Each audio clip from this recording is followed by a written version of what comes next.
Game road trip in Chicago against the Blackhawks.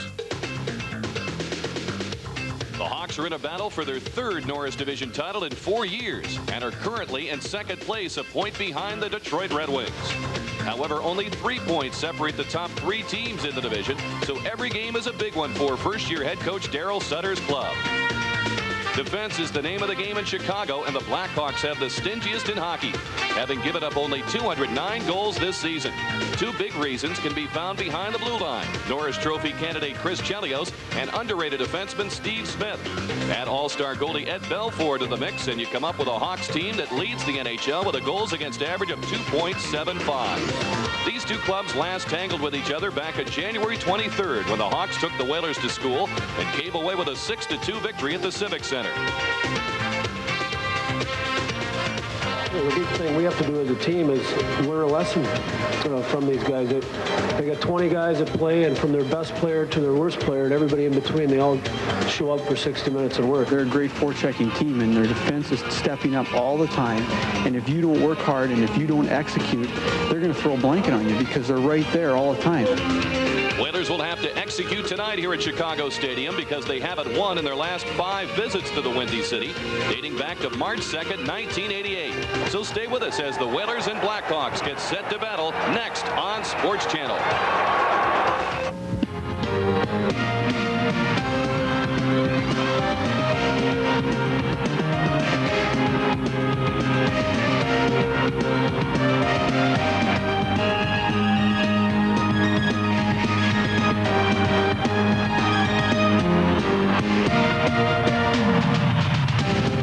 Hartford Whalers Hockey and Sports Channel is brought to you by Bud Light. If you want great taste that won't fill you up and never let you down, make it a Bud Light.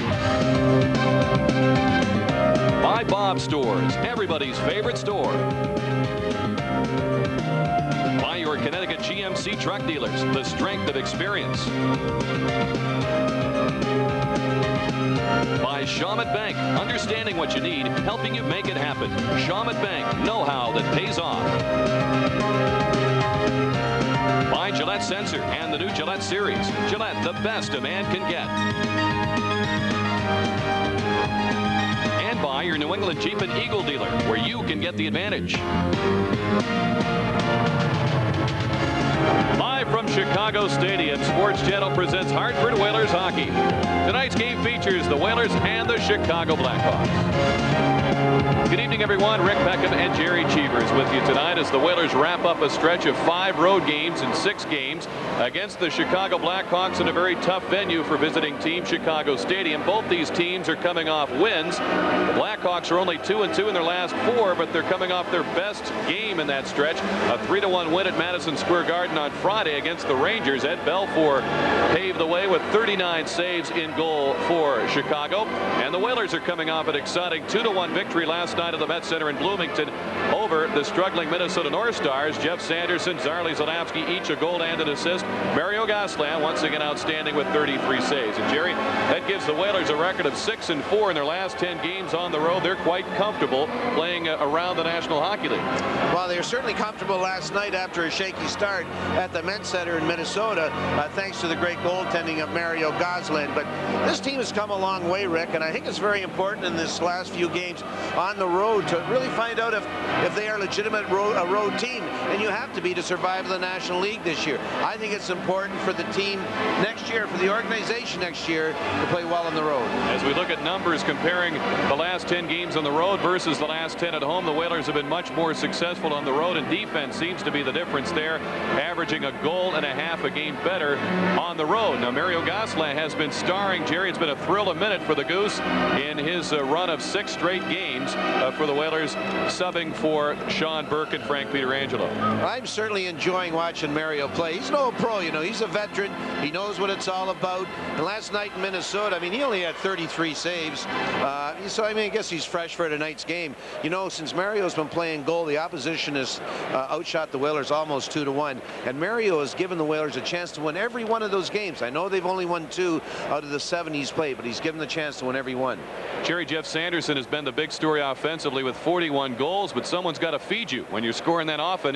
Andrew Castles very quietly, efficiently has been that man. Yeah, he is. He's emerged as the #1 centerman on the Hartford Whalers. He's a very skilled individual, and he's really putting his mind to work right now, Rick, and I think he sees the writing on the wall for himself and the Whalers that next year, if the Whalers are going to be successful, he's got to be the leader out there offensively. He does a lot of things defensively, and he's going to be the #1 centerman. We've enjoyed watching a pretty good race for playoff positions in the Adams division among the top 4 teams this year, but really that race I think kind of pales in comparison to what's been going on in the Norris lately among the Red Wings, the Blackhawks, and the Toronto Maple Leafs. Well, you know, you look at the Blackhawks position and anyone's position in the league, they can play any team in the league in the first round of the playoffs outside of Tampa Bay. In their division, I should say. They can play Detroit in the first round if Toronto ends up first and they end up second and third or third and second, whatever it is. They can play Minnesota if they beat St. Louis out of the playoffs. They can beat St. Louis. But there's no secret around here that the Chicago Blackhawks, they want to end up first in this closely run Norris Division race. And with the pressure to get that home ice advantage and then go on and be successful in the playoffs, the Hawks have had to be active in the trade market leading up to the deadline, reacquiring Troy Murray, who was a Hawk for 9 years before he went to Winnipeg, and then these 2 players from the Edmonton Oilers, Joe Murphy, who's been out with a contract dispute all season long, Craig Muni coming at the deadline. He's playing his first game tonight for Chicago.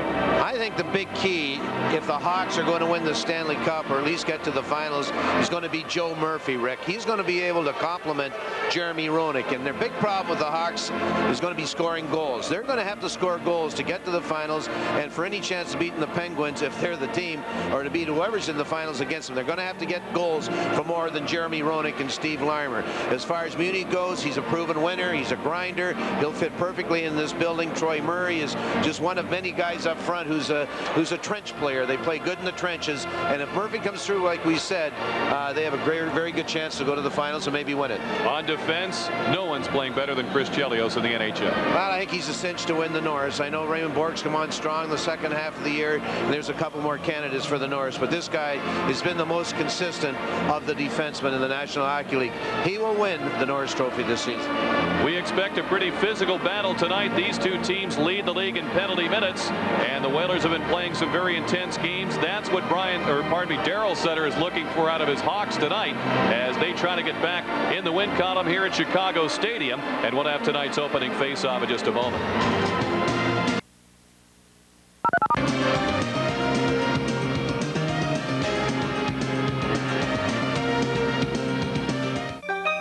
Off against Mark Janssens. The Whalers have Mark Gregg and Nick Kyprios on the wings, Eric Weinrich and Randy Ladouceur defensively. Brian Marchment works with Chris Chelios on the Hawk defense behind Ruutu, Greg Gilbert, and Dirk Graham. Weinrich trying to keep the play in for the Whalers, and Chelios is there. Kyprios. Gilbert flips it up the boards for Ruutu. Break wide for Dirk Graham. He had trouble handling the pass. Gosselin out to play the puck. Ruutu is rushed to there by Kyprios. Battle is on behind the Whalers net. Kyprios grabbing Ruutu. He got a penalty upcoming to Nick Kyprios here in the first 40 seconds of play. A delayed call as Roenick has come on as the extra attacker, and just as he does, we get the whistle. As Chelios and Janssens are separated, Nick Kyprios shakes his head. It's not the way he wanted to start out here in Chicago Stadium tonight. Well, to beat the Chicago Blackhawks, you certainly can't lose to them along the boards and let them get position, or you get into trouble like what we just saw with Nick Kyprios. Holding will be the call. Watch Kyprios with his free arm. It was really a weak takedown, but nevertheless, the referee just saw a loose arm draped around the guy going down. And you can't get into problems like this because this is a rink where you're going to be on the boards all night. You need 2 hands in your stick, and you got to get position. Well, the Hawk power play has been an area of concern for Darryl Sutter this year. They're 16th best, just over 17% of the season. The Whalers' penalty killing has been a troublesome area overall, but last night it was excellent. 6 for 6 against Minnesota, and also it produced a shorthanded goal, so the Whalers will try to keep that going against the Hawks here in the early minutes at Chicago Stadium. Always a difficult situation for a visiting team to handle. Joe Murphy Works up front with Jeremy Roenick and Brent Sutter. Murphy stick handles in. He's spun around by Andrew Castles. Randy Ledesser drives it around the boards and out. And the Whalers will get a change going with 30 seconds gone on the penalty. Chelios and Steve Smith work the points for the Hawks. Roenick stick handles in. The Whalers have Zarley Zelansky and Doug Huda behind Pat Verbeek and Robert Cron. Huda kicks a pass away to Cron. Cannot get it by Chelios. Jeremy Roenick rinked wide, and the pass is read by Zelansky. He'll tap it ahead. Verbeek races in there. He comes from a tough angle with Cron in front. The pass is kicked away by Smith. Big Steve Smith fires it behind Brian Noonan. Huda dumps it back in with a minute to go on the penalty. Out comes Chelios. Christian Ruutu seeing some power play time here. Gosland tees it up. It's driven hard by Doug Huda out of the reach of Smith, and the Hawks will now change up. Young defenseman Adam Bennett is 21 years of age. A first rounder a few seasons back for the Hawks is on this power play. Ruutu steps away from Randy Cunneyworth. 3 changes in the Hartford lineup tonight. We'll tell you about them now as the puck is chopped out of play. Randy Cunneyworth and Paul Gillis are in the lineup. So is Dan Kesmer. All 3 sat out last night. Alan Peterson, Michael Nylander, Terry Yake are scratched from the lineup tonight, joining Sean Burke and Jim Agnew on the sidelines, of course, with injuries. As we look at Randy Cunneyworth, who enjoys playing in this building with a kind of reckless style that he can lend to his team. Look at Dan Kesmer, who's played so well for the Whalers since his recall. The Hawks have Michel Goulet scratched. Great news for Whaler fans there. Dave Christian and Milan Tichy. They've got Keith Brown and Frantisek Kuchera on the sidelines with pulled groin muscles. Marchment drives it in, and an unpredictable Karam Gosland fortunately hadn't left the crease just yet, and it's sent over the glass and out of play with 18 seconds to go on the penalty. Well, the first part of this penalty, the Whalers have done a great job, Rick, in clearing the puck. They haven't messed around with it. As soon as it was on their stick, they drove it, used the glass and the boards, and twice they put it in the stands, but 2 or 3 times they've iced it. That's what you have to do in this building. This is a lightning fast track here, and when you're in a shorthanded situation, you got to get rid of it. There's one of the Sutters. If you're from Boston, he's another Sutter. That's right. Who knows? I was kidding with him before the game about perhaps Sunday all 6 Sutters will be coaching in the NHL. Imagine that. We'll have the Norris and the Patrick and the Sutter division. That's right. Troy Murray with a pass into the corner. Jocelyn Lemieux out to Smith. 8 seconds on the Chicago power play. They've yet to get anything really at Gosland here as Lemieux fires from the angle, and Gosland got a stick on that. The rebound is behind Craig Muni, seeing his first ice as a Blackhawk as Kyprios leaves the box. We're still scoreless. We've played nearly 3 minutes. Smith bounces the pass up the middle and dribbled away from Weinrich. Gosland's able to play it, and Weinrich has time to spot Andrew Castles coming out of the zone. Sanderson's in ahead of the play offside. Castles has to wait. He's checked by Muni. Lemieux, who had a 3-point night against the Whalers in late January, and that 6-2 Chicago win. On this unit for the Hawks right now, Dan Kesmer pokes it along. Dirk Graham and Lemieux work the boards for Chicago, but the Hawks are forced back at center. Chelios fires it into the skates of Joe Murphy, and Adam Burt takes it. Burt stick handles ahead. Roenick takes him off the puck. Marchment on the move. Trying to step away from Robert Cron with a nice move, and he'll dump it in. Gosling can't get to it. Marchment gets after his own dump in. Slides it in behind away from Murphy. Chelios spots Larmer. He lines and fires, and Cron got a skate on that shot. Ivan Korovil picks it up. He's checked by Larmer. The Hawks keep it in as now Gosling rolls it away from a dangerous spot. Adam Burt checked to the corner by Larmer. Playing his 876th consecutive game tonight. Cron bumped by Larmer. Marchment flips it to center. Gosling decides to come out to the circle, and he fires it by Jay Shares. A 2-line pass over the red line. We're scoreless through 4:19. Tonight's official Blackhawk hockey program face-off is now on. Well, Whalers coming off a win last night. You know, this is a minus situation for them, coming in and playing in a tough building where the team you're playing is waiting for you. I'll get to that a little later. Russell with a backhander, and Gosselin going to stick on that. He steps out to play it away from Stefan Matteau. Rob Schick was spilled in the corner, and he's favoring his left leg as the Hawks keep it in. A try toward the net is deflected wide. Matteau operates against Zelansky. Brent Sutter gets it to Noonan. Trying to dig it out of his skates, a native of South Boston. With his pass dug away by Huda. And away comes Jim McKenzie to flip it into the zone. Russell pressured by Cunnyworth, who zeroes in for the hit. Big Stefan Matteau goes over 200 pounds on this physical line with Noonan and Sutter. Doug Huda let it go to Cunnyworth. Slides it behind McKenzie. Adam Bennett takes it. Good shift for Cunnyworth, Gillis, and McKenzie. +1 in the hitting department. Rutu flips it in. Gosselin backhands it. Has to play it. Spies Cunnyworth trying to get it out. Too many Hawks on hand is Graham. The Hawk captain shouldered to the boards by Weinrich. Gilbert in a collision with Cunnyworth. Graham trying to stick handle out of the corner. Gives it to Gilbert. Gosselin very active here in the early moments. Couldn't come up with that route. That one is Rutu centered it. Was hoping a teammate was on hand to take the pass. The Hawks have the only 2 shots of this game. A collision at the side of the goal as Belfour got involved with a Whaler down behind the net. The linesmen come in there to make sure everybody's all right. We got a penalty upcoming as Kyprios is spilled. Must be interference.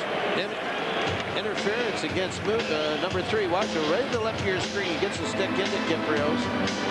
It's not the goaltender Belfour. It is Craig Beauty. Now getting back to that thought, Rick, you know, a lot of times, and it's funny you brought this up, you and I were talking to him a couple years ago, Mike Keenan, on the minus situation your team's in, and this happens to be a minus situation for the Whalers, playing last night where the Hawks are at home resting, whatever, and but the Whalers did a good job early in this game, taking the Hawks out of the crowd out to start with. They bottled up the Hawks in the first 6 minutes. Now they'll go on the power play, and I'm sure Paul Holmgren's very happy that this is a better start for them than they've had in the last few games. North Stars last night, for example, at the first 7 shots on goal, Gosselin was excellent. The Whalers got settled down in the second period, leading 2-0. But here the Hawks shorthanded. Brent Sutter deflects the shot. They score! On his own rebound, he opens the scoring 15 seconds into the Beauty penalty. The flaw in this play was at the Whaler blue line when Sutter made that move. He got it over to Chelios, and Chelios made the return pass. And Sutter just stayed with us. Let's go back a little bit to watch this play develop. Right there. Blackhawk ball. If that doesn't happen, if he's not successful with that move right inside the blue line, then obviously there's no goal. Assisted by number 7, Chris Chelios, and number 28, Steve Larmer at 6:05. Sutter scoring from Chelios and Larmer, shorthanded at 6:05. Belfour has trouble with a puck behind the net. That's the 13th goal shorthanded the Whalers have surrendered. The Hawks' 14th shorthanded goal they've scored. The Whalers are forced back.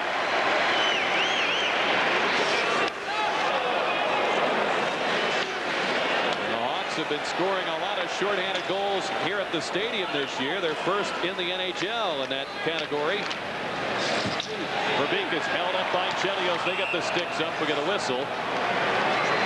As Marchman and Castles are kept apart. This officials crew, they're ready for anything with the oft penalized Whalers and Blackhawks getting together tonight. Well, they won 2 in the league, these 2 outfits. Here's the goal scorer of the game, Brent Sutter. That was his 19th goal, or 16th. Good two-way player. There's his brother behind him. I've never had box lacrosse. You ever heard of box lacrosse? It's the only game I've ever played with my brother. I wonder what it's like at the professional level, and they're everywhere. That's right. But you know, I think with the Sutters, Rick, once the pucks drop, there is no blood. Well, in fact, there is a lot of blood, but not from one family. It's Everything's fair once the puck's dropped. No more competitive group in the sport, certainly, as Mark Frank plays it into Cron. 48 seconds to go on the penalty to Muni. Frank picks up the pass. He's chased by Troy Murray. It's dropped back to Burke. Over to Kesmer, one timing, and it's on Smith on the rebound. Poulin trying to put it home, and he was shut off by Belfour. Patrick Poulin goes to work with Cron. Kesmer. And Cron is forced back to center by Smith. The Hawks have certainly been lifted by the shorthanded goal as they continue an aggressive effort in killing this penalty. Smith has plenty of time to gather himself to backhand it down the ice. Whalers were 1 of 7 on the power play in Minnesota last night. They're 5 of their last 19, and they've been very sharp, really over a 50-game stretch, almost 22% of the power play. Much improved after a dreadful start this year, but not a good penalty here, as here's Larmer shooting, and Gosselin with a save as the penalty to Muni is over. It's wristed in front by Chelios and deflected. It's over Corvo's stick. Brent Sutter has it. Wristing it off a skate as Larmer was cutting by the net. Lemieux puts it in behind. Weinrich takes it. Kiprio's lined up on the hit by Jeremy Roenick. Larmer pokes it loose. Weinrich circles in behind the net. Roenick takes it out at center. The Hawks' leading scorer is whistled for an offside as we pause for a regional break. You're watching the NHL on Sports Channel. Pretty good. Here's Roenick speeding ahead. Steps around Castles. He hits Lemieux with a pass. He shoots. They hit the post, and Gosselin reaches back, and he covers it for the whistle as that one got through. Diminutive Mario Gosselin. Good pass by Roenick going through the neutral ice area. Lemieux did not miss a beat in accepting that pass. And the old wrist shot. Left the left leg and drifted. Beats Gosselin. That's a good shot from our camera up above. No goal. This is a strange line. Gosselin, Lemieux. Murphy on the right side and Roenick. We have not seen Larmer and Roenick together this evening. That's Claude Lemieux's brother, Jocelyn Lemieux. Looks a little like Claude. Can't score like Claude. His Claude's been in the doghouse. New Jersey hasn't been playing all that much for Herb Brooks, with whom he has had disagreements this year. Belfour moving it along. Sanderson knocked down the pass, but the Hawks get it ahead to Ruutu. Chicago leads on a shorthanded goal by Brent Sutter, 1-0. Here's a dump in played by Ruutu. He shoots, a stop by Gosselin. He hangs on. So many opportunities for the Hawks. Christian Ruutu, who's having a better year this year than he's had in the past with the save. He's got 16 goals. He gets a break right here. He's going to go up, but Gosselin remains on his feet until the last second. And that allowed him to come across to make the trade to the save. If he goes down early, Ruutu would have a better chance of scoring, but Gosselin stayed up and went laterally with Ruutu to make the save. Good goaltending. That's twice the Hawk who's dumped it in has been able to retrieve it. Right. Off the face-off, Sutter carries it through against Cron on the wraparound. Too many bodies in front. It's chipped toward the net by Muni. Picked up by Poulin. He and Corvo trying to establish a little forechecking here. Belfour out to play the puck. Corvo in that corner. Poulin joins him now as Bateau and Muni are involved for Chicago. Brent Sutter has it. Fires it to Smith. He's got Noonan with him. Midway through the first with Chicago leading 1-0. The shots are 8-1 Blackhawks as Bennett keeps it in. Gosselin keeps it moving. Penalty upcoming here against the Whalers. Bateau shoots a stick save by Gosselin. Cron controls, and Schick indicates high sticking. And so the Whalers will be shorthanded. Down 1-0. Now being outshot 9-1. And you see Weinreich when he went to the ref after the whistle, he was gesturing that Sutter brought the elbow up. That's why the high stick. Watch here, right here. See, there's the elbow by Sutter that brought the stick up. This is a pretty good point.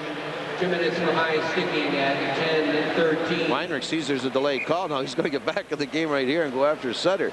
But what he was signaling, Rick, was just during the fact that Sutter brought his arm up and the stick come up with it. But it was 2 minutes for high sticking. I think the Whalers should know from last night's game with Rob Schick as referee that you're not going to get away with anything with the stick up above the shoulders. But I was just about to say the Whalers, really, it's a matter of time before this is going to get ugly. That on the scoreboard, they got to take the body. They got to take the initiative. Hawks win the draw. Bennett and Marchment man the points. They move it around to Rodick. Sutter's in deep. Murphy's in front. Here's Marchment in behind. The aerial eludes Brent Sutter. Nick Kiprios plays it to the point. Not out as Marchment kept it in. Murphy from the wing. Marchment winds, fires. It's blocked by Kiprios.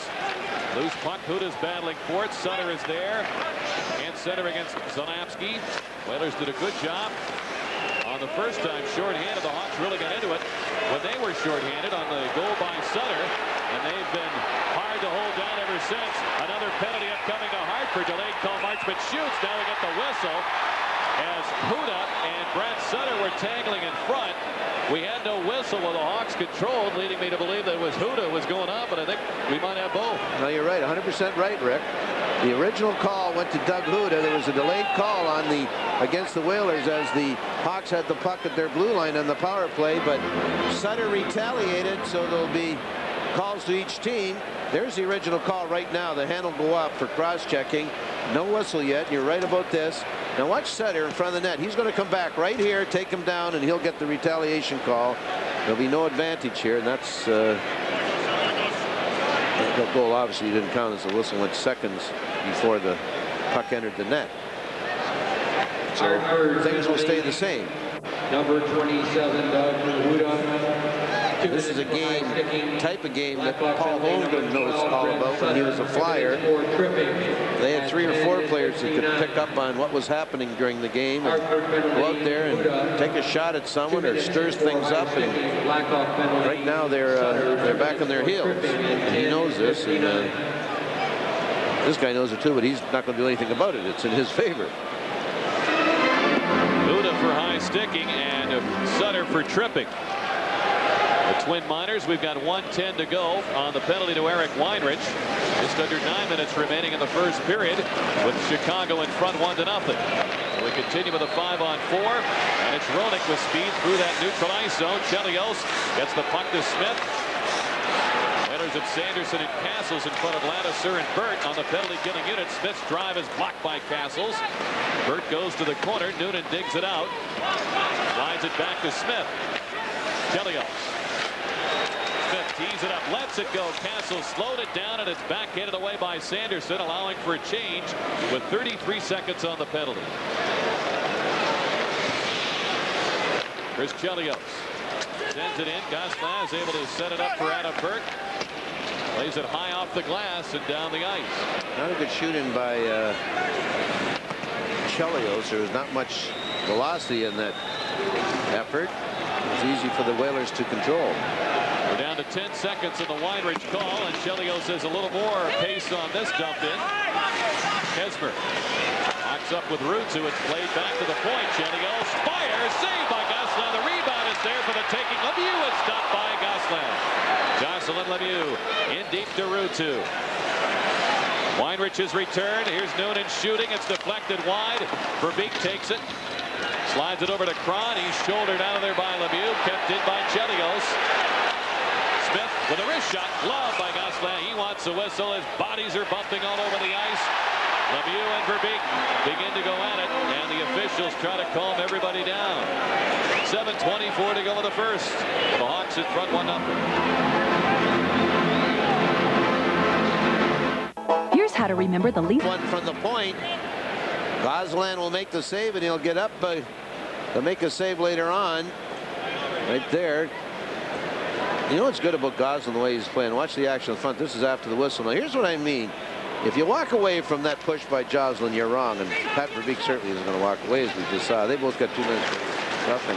But I particularly enjoying Goslin's play as he's working to stay on his feet. We talk about it all the time on the bus and everything. You got to work to stay on your feet. And that second save, he really worked to get his balance and enable him to make the second save.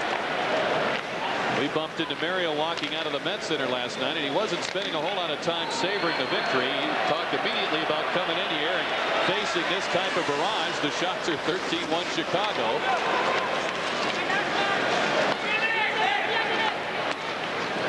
Weinrich and Sanderson. Zalapsky and Castles on the ice. This 4-on-4 situation. Sutter and Hood are still in the box. Here's Zalapsky across to Sanderson. It's picked off by Smith. Rodick taps it ahead. Mateau hooks it back and Castles takes it. Zalapsky had a goal and an assist last night. So did Sanderson.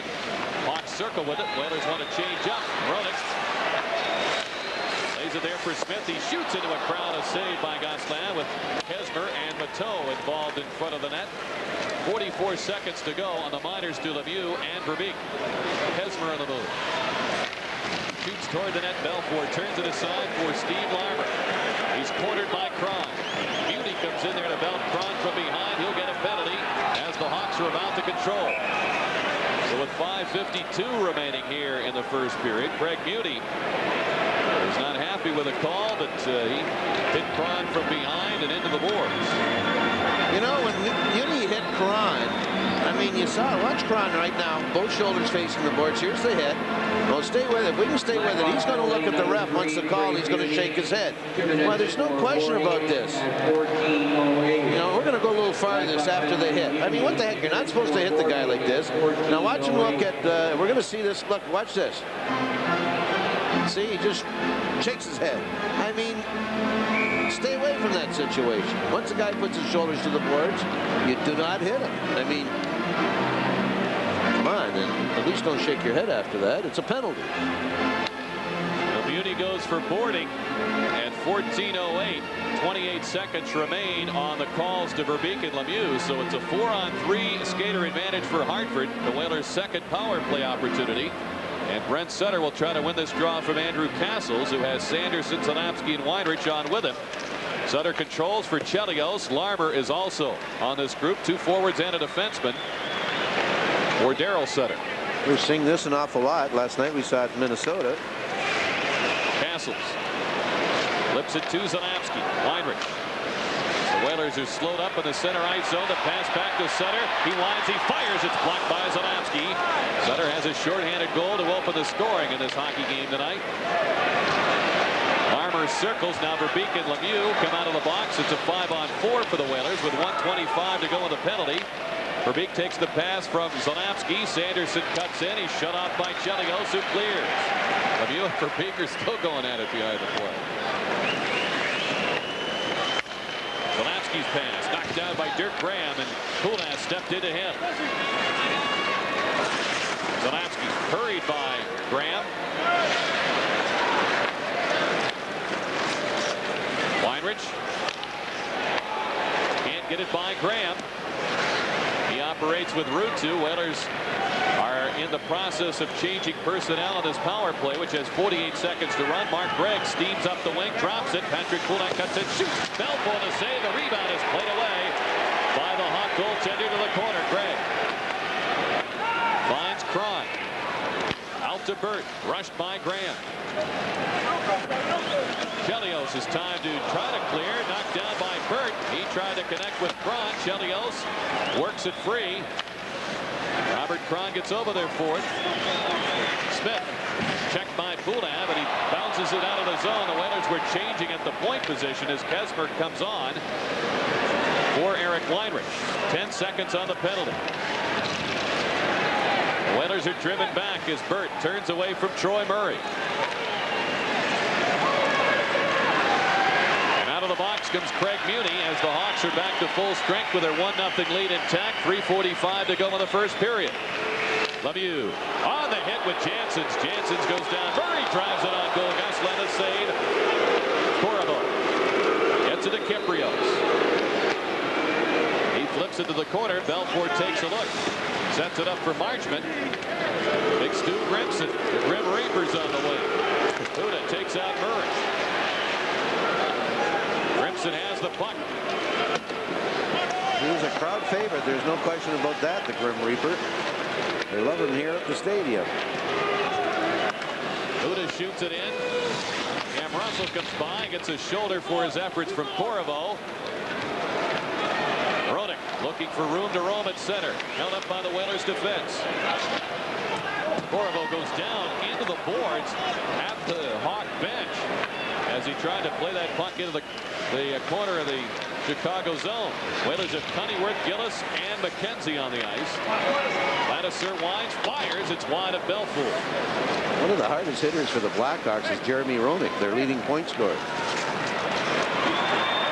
Here is Roenick. Joe Murphy with a head of steam. Fires from the angle. A stick save by Gosselin. Roenick. Checked by Weinrich. Murphy trying to maneuver in front. Ladouceur played him well. Gosselin out to play it. Now we got the battle brewing behind the net. As Murphy is tackled by Ladouceur.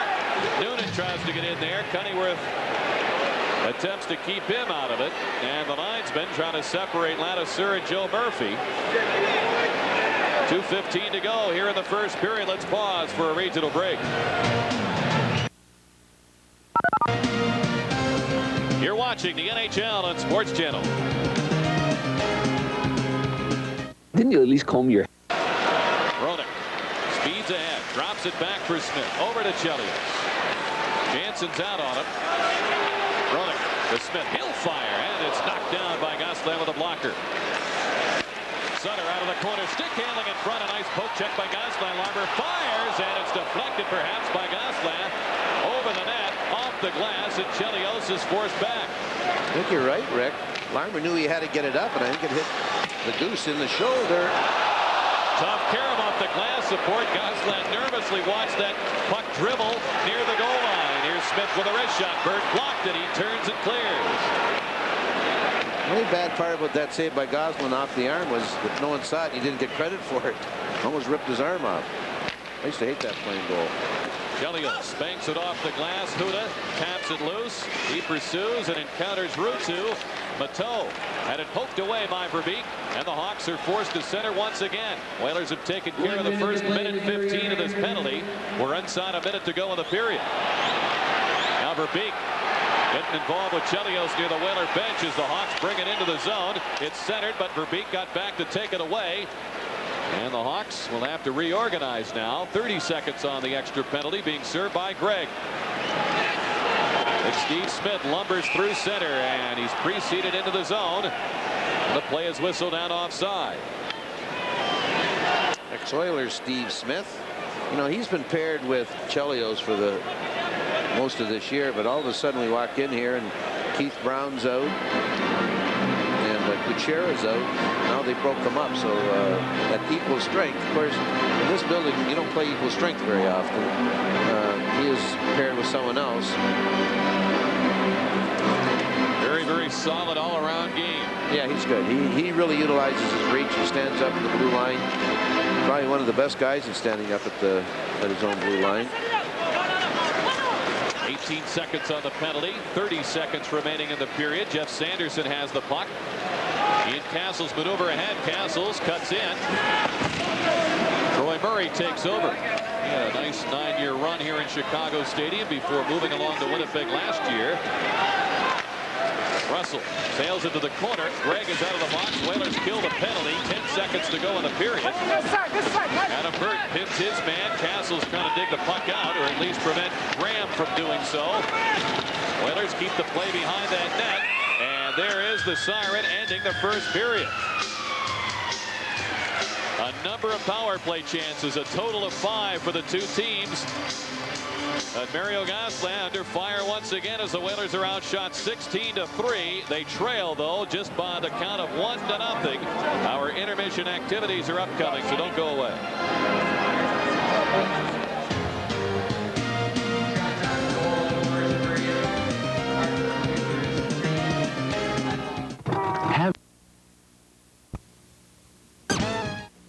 Travel arranged through North. Streak to the Blackhawks and a 5-game losing streak in this building. As as they go about trying to come back from a 1-0 deficit. Against Ed Belfour, who was in net for that 6-2 win over the Whalers in January. His career mark against Hartford 3-1. He's got a nice helmet and cage there, doesn't he? Is that an eagle? Yeah. Is his nickname the Eagle? It's not a Blackhawk. It's an eagle. His nickname's Eddie the Eagle, I think. Or is that the guy in the Olympics? Yeah, the ski jumper from England. Who's barred the next Olympics. That's right. Poor guy. Maybe they thought. Maybe he'll try another sport. Maybe they thought that his next jump he just might not come down. That's true. Here's Mark Jansen's tugged at by Steve Smith. Muni trying to rub out Kyprios, and Kyprios just keeps going. Gregg and Gilbert battle in the corner. Gilbert chips at it. Jansen's backhands it behind the net. Kyprios still in pursuit. Stumbles with Muni right on his heels. Dirk Graham is met by Jansen's. Get a hard-hitting start to this second period. Christian Ruutu maneuvers in against Adam Bird. Weinrich picks it up. Stops against Graham. And leaves him in his dust as he carries the puck to center. 4 Hawks across the blue line. Gilbert runs into Weinrich. Jansen's digs it loose. He collides with Ruutu. They're both expecting a whistle, and finally they get one from referee Rob Schick. Celtics are back on the parquet floor tomorrow night when they host the Sacramento Kings. Our coverage of the action begins at 7 p.m. with the Celtics pregame show and continues at 7:30 with live Boston Celtics basketball here on Sports Channel. That was a hard opening minute, Rick, and the players wanted the whistle more than Schick. Schick was, he was caught somewhere there, but both Jansen's and Ruutu were just waiting for the whistle and gladly would accept the whistle. Jeff Sanderson having a banner year, 41 goals, 19 power play goals. And Jeff's been doing it for a while. 17 goals in his last 18 games. Off the draw. Out comes Murphy. Stops against Solamsky. The pass is deflected. Castles gets a skate boot on it. Lobs it ahead for Sanderson. He'll steam in against Chelios. And Chelios snuffs out the play. Huda waits for the zone to clear. Belfour gets out to handle it. He's got Murphy waiting on the wing. He flips it back inside the Whaler line. Goslak keeps it away from the charging Larmer. The puck is loose to the side, and Goslak plops on it. They get the stoppage in play. Here's his line now. Roenick, Murphy, and Larmer. To me, it's putting all your eggs in one basket type thing. I think Daryl Sutter toyed with the idea of moving Larmer to left wing, as both he and Murphy are left-hand shots, and so that Murphy could play the right side. And I think he's got a flip-flop there to see what he's got. I know I do. I'd make Murphy the second centerman. I'd leave Larmer and Roenick together. I mean, you can't knock success. Trying to find someone to fit in with Murphy. Murphy's a highly skilled player who was the best player for the Oilers one year of their playoff of their Stanley Cup win. Yeah, he had a line with Martin Jelena and Adam Graves. What a terrific playoff they had. Whaler penalty upcoming. A shot by Mateau is fired wide as Bennett slides it in behind the net. Delayed call against Hartford for the action in front of the net. I think Cron's going off. Noonan shoots and it's kicked away. Noonan hangs on to it. 6 attackers on for Chicago. Bennett flips it over the glass and out of play. And the hold is indicated by Schick here at 1:52 as Cron heads off. Now the Whalers are taking too many of these penalties. This is a hold, and sooner or later they're not going to have anything in the well. You just can't expect to kill penalty after penalty after. I know the Chicago power play struggling and all that, but 2 minutes for holding at 1:52. play with those matches and get burned occasionally. 2 minutes for holding at 1:52. Paul Holmgren has seen his penalty killing unit excel now in the first period tonight, certainly last night against the North Stars. But as you say, sooner or later he could be in trouble. Paul opens up with Jansen's and Kyprios. Weinrich and Ladouceur on the penalty killing unit. Ladouceur drives it down the ice. Chelios takes it. He and Smith work behind center. Murphy and Jeremy Roenick. Murphy cuts in, dropping it back for Smith. Murphy gets to it. He's checked by Ladouceur. Weinrich helps out along the boards. Murphy, though, gets it to Smith again, wristing it to the side for Roenick. He's knocked over by Weinrich. The crowd wanted a penalty there as Janssens flips it out of the zone. Weinrich and Kyprios on the rush. Sutter hustled back to even things out for Chicago. 1:17 to go on the holding penalty to Kron. Hawks lead 1-0. Ruutu on the power play now with Larmer.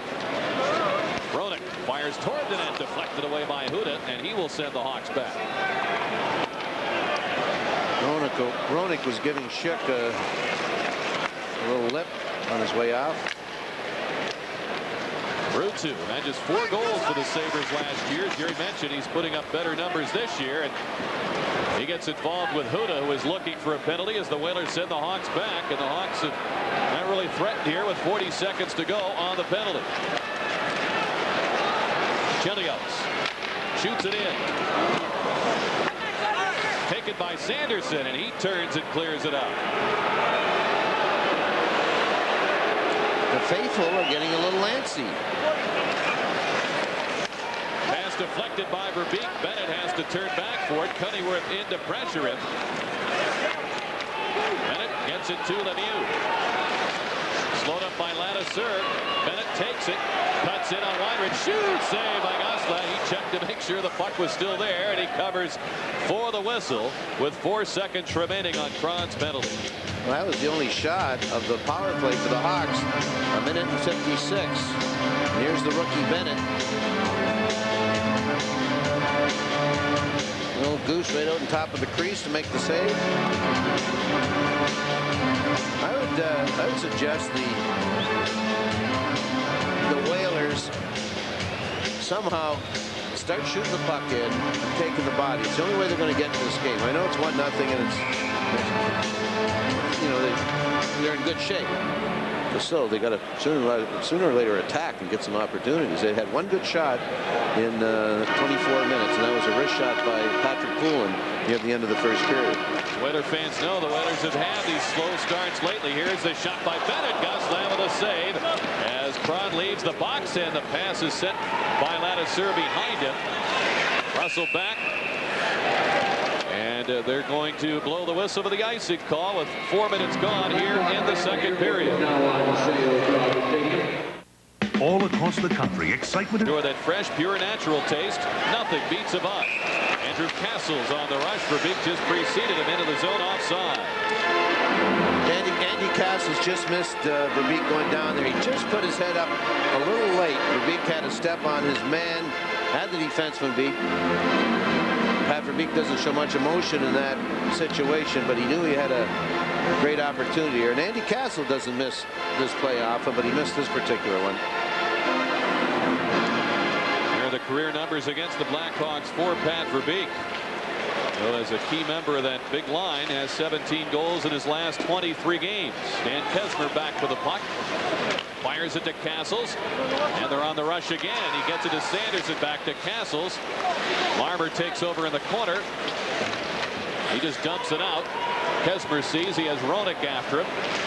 Chelios knocked down the clearing attempt. Sanderson gave it up. Larmer steps in quickly with Lemieux. Lemieux stops, fires in front, and Verbeek tapped it away from Roenick.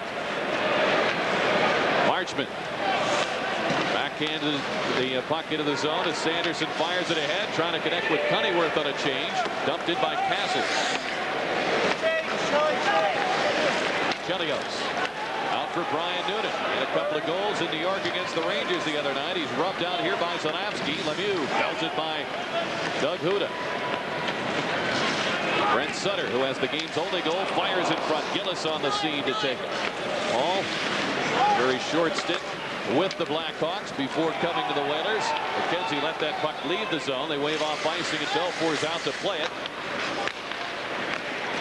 Sutter ahead to Noonan. Gosselin has time to come out and handle it. Matteau, though, steaming in on Zanapski. Goslan moves it to the other side to Cunneyworth. Paul Gillis out ahead for McKenzie. Broken up by Muni. Hawks are offside. Muni won't touch it. As a result, Graham looks up ice for Chicago. Sends it in off the Whalers defense.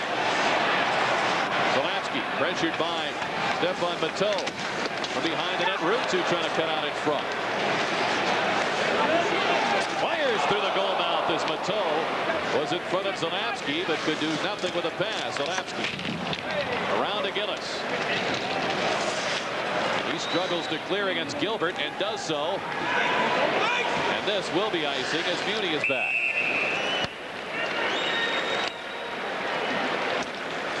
The Whalers are hanging, and I guess that's not a bad position to be in, but that thread's getting awful thin. I think Paul Holger and the staff have done really a terrific job keeping this team competitive. It's been a long time since they've really been out of the playoff, regardless of the official of it. And they've worked very hard, and I know you're working towards next year. And there's a lot of things the staff's going to find out, and the management's going to find out about who's going to be here, how they react in buildings such as this and in games such as this. Roy Murray and Cron on this face-off. Robert pulls it to the corner. Ladouceur cannot backhand it by Gilbert. Ladouceur worked over in that corner, but Randy's able to get a whistle. And they'll drop the puck once again. The shots are 19-3, Chicago 3-0 in this period. As we played 26 minutes of hockey tonight, there is the veteran Randy Ladouceur.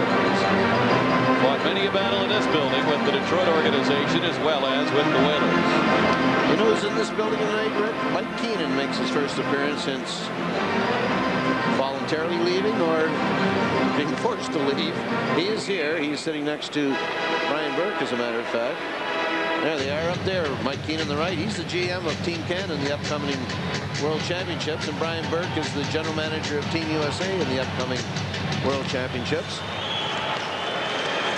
That's one business you can't make any trades in. That's right. Weinrich on the outlet to Poulin. He's checked by Muni. Hawks keep it around the Whalers net. Cron picks it up. He has room to step out of the zone. He speeds in, lets the shot go. He fans on it. Smith left it in the corner. Poulin checked by Grimson. Makes the play back to Weinrich. He fires. Saved by Belfour. And he gloves it. And Belfour sees his first shot in quite a while. Only his fourth in the game. And really, the Chicago defense did a good chance once the puck ended up on the point to allow Belfour to make the save.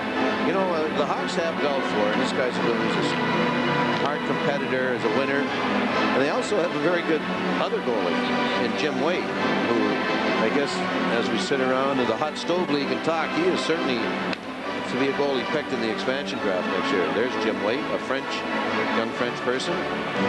Tough to scout him for the new teams coming in next year. He's only played one of the last 13 games. No, I think the new teams know about Jim Waite. Kesmer for the point.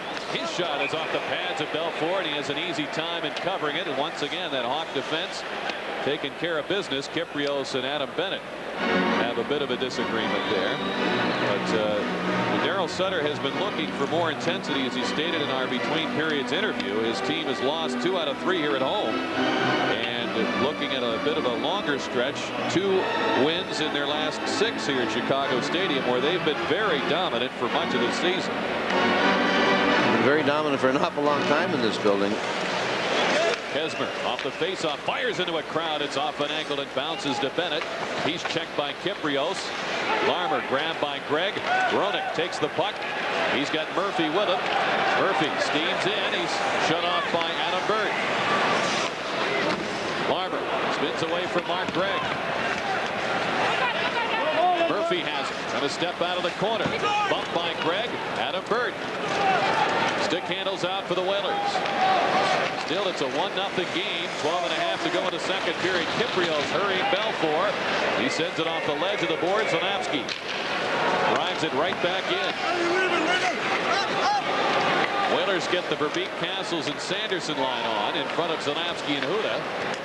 And Castles cuts in. Sanderson right behind him, gets the drop pass, and he tried to feed it back to Verbeek. Angles it to Castles. He's bowled over by Bennett, and the youngster will go off for the penalty, and the Whalers get a power play chance to try to stir something up offensively in this contest.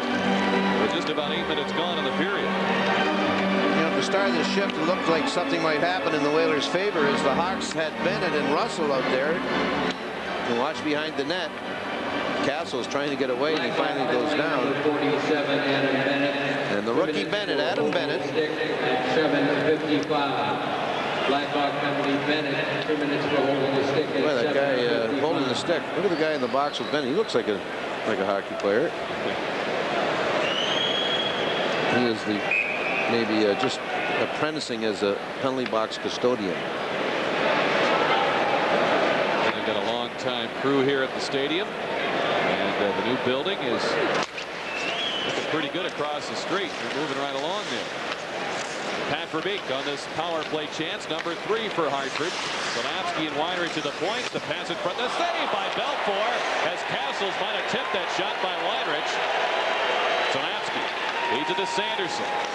Chased by Marchment. Castles lets it go to Verbeek in deep. Out to Sanderson. Zalapski fans at his shot attempt with Graham out on him. Sanderson back to Zalapski. Around to Weinrich. To Sanderson. Quick shot. Belfour to save. And he sweeps it behind the net with Castles. And Verbeek right in there battling, and it's cleared away by Graham.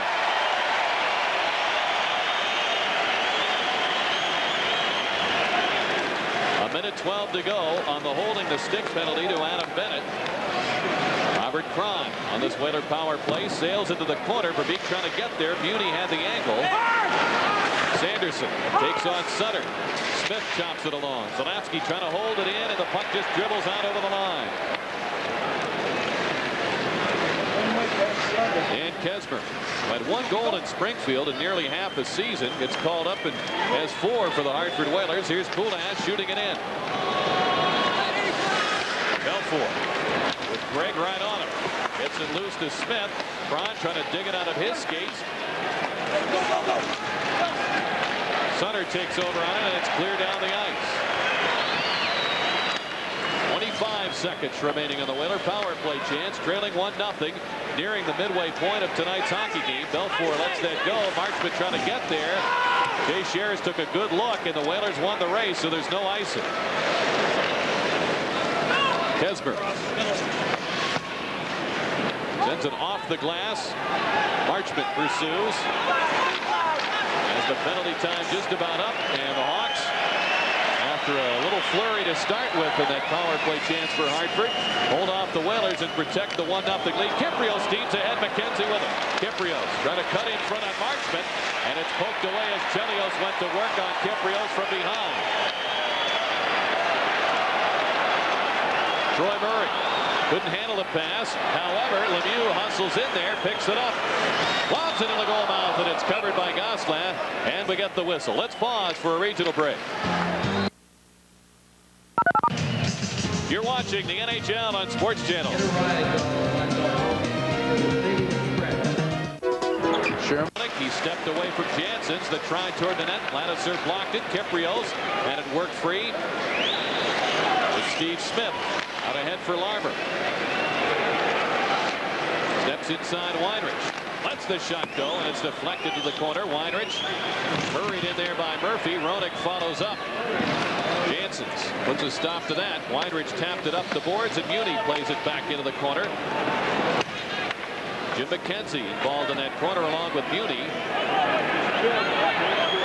Officials look on. Not much movement going on. The fans are waiting for the whistle to blow or something to come loose. And the Hawks get into Noonan shooting, and a stick save by Gosselin.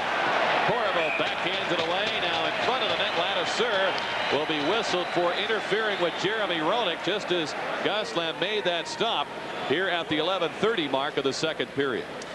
You saw Schick's signal interference. Once again, the players expecting a whistle along the boards. It never happened. Rob Schick wanting the play to continue. Just watch at the top of your screen. At 11:30. I think the Whalers have really seen an enough of Rob Schick last night and tonight, and I really don't believe, and I know there's circumstances where it has to happen, that a team, I don't care what team or what the circumstance, should get the same referee 2 games in a row. I know that budget says it's the best, and he worked in Minnesota. Don't really know the mechanics that go into these assignments, but it is a rare situation.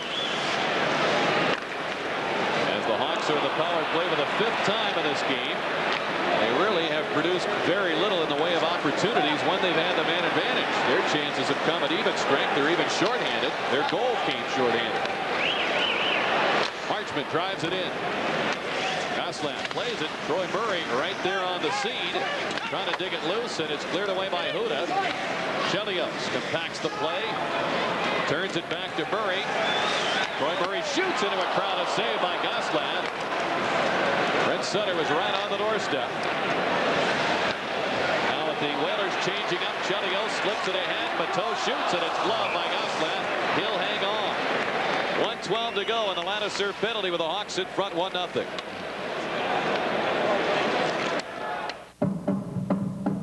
Here, Rick, in this picture, what's this picture tell you? That somebody must have an injury. Yeah, Brent Sutter wearing a shield. Sutters don't wear shields. It's like in the movie, baseball players don't cry. He's got a broken orbital bone right around the eye area. He's had a problem with broken bones this year. Ruutu waits, feeds it at the side. Bateau back to Ruutu, with traffic in front, shoots. Gosselin fights off the shot and covers it as Lemieux and Bateau were battling for position out in front. 53 seconds to go in the penalty. And the early part of this power play, right? The Hawks had Troy Murray, Dirk Graham. Now they got Lemieux and Matteau. Good job here by the Whaler defense. Weinrich on the left of the goaltender. Or to the right of the goaltender, I should say. They haven't had Stu Grimson's on the power play now. Yoy. 53 seconds to go on the interference call to Randy Ladouceur. We get a little movement around the circle, and Teixeira waits for everyone to get settled down. Drops the puck. Hawks control. Chelios to Smith. Letters of Janssens and Kiprios up front killing the penalty. Burt and Weinrich defensively. Smith looks, fires, he scores!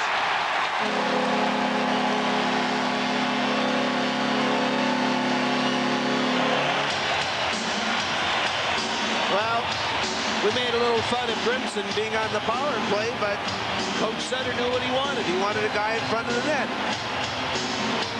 And let's see. You'll see Grimson in front of the net. This puck is bouncing a little bit. You see it's on edge, and here's a shot by Smith. I don't believe this touched anyone. If it did touch someone, it might have touched Matteau. We'll take a look again. You see that? He had good wood on this for a puck standing. Well, I don't know, Rick. From that angle, it seemed they might have changed directions. Nevertheless, it was a good move by Bill Sutter, putting Grimson in front of the net. He went through his entire lineup trying to get that kind of execution on the power play as Lemieux is dumped by Huda. And it's lifted in behind the net. 2-0 Chicago now with under 7 minutes to go in the second period. Verbeek tips it, but not out. It's kept in by Marchment. Polanski tries the other side and does clear. Chelios wrists it in. Knocked down. Ruled not to be with a high stick by Zelansky. He's trying to spring Sanderson. Chelios took care of that. Sanderson circles. Well, you just can't get by Chelios in any area of the ice. He is just so quick and got great eye-hand coordination. He knocks everything down. He knows where to be. Anticipates everything. Noonan, checked by Sanderson. Murray knocks over Sanderson. Noonan goes down. And the puck comes free in front. It's taken by Verbeek. And behind the play, we've got a penalty here as Verbeek was upset. And now as Belfour controls, hooking will be the indication against Chicago. I just think looking at Troy Murray, he's going to be the culprit that goes, but Now that he plays for the Hawks, right? Like you mentioned earlier, he got traded to. Is he an ex-Hawk or a Hawk? He's, I can't figure that. I mean, if you come back to the team that traded you to somewhere else, I don't know. But anyway, right there, there's the old hook right there.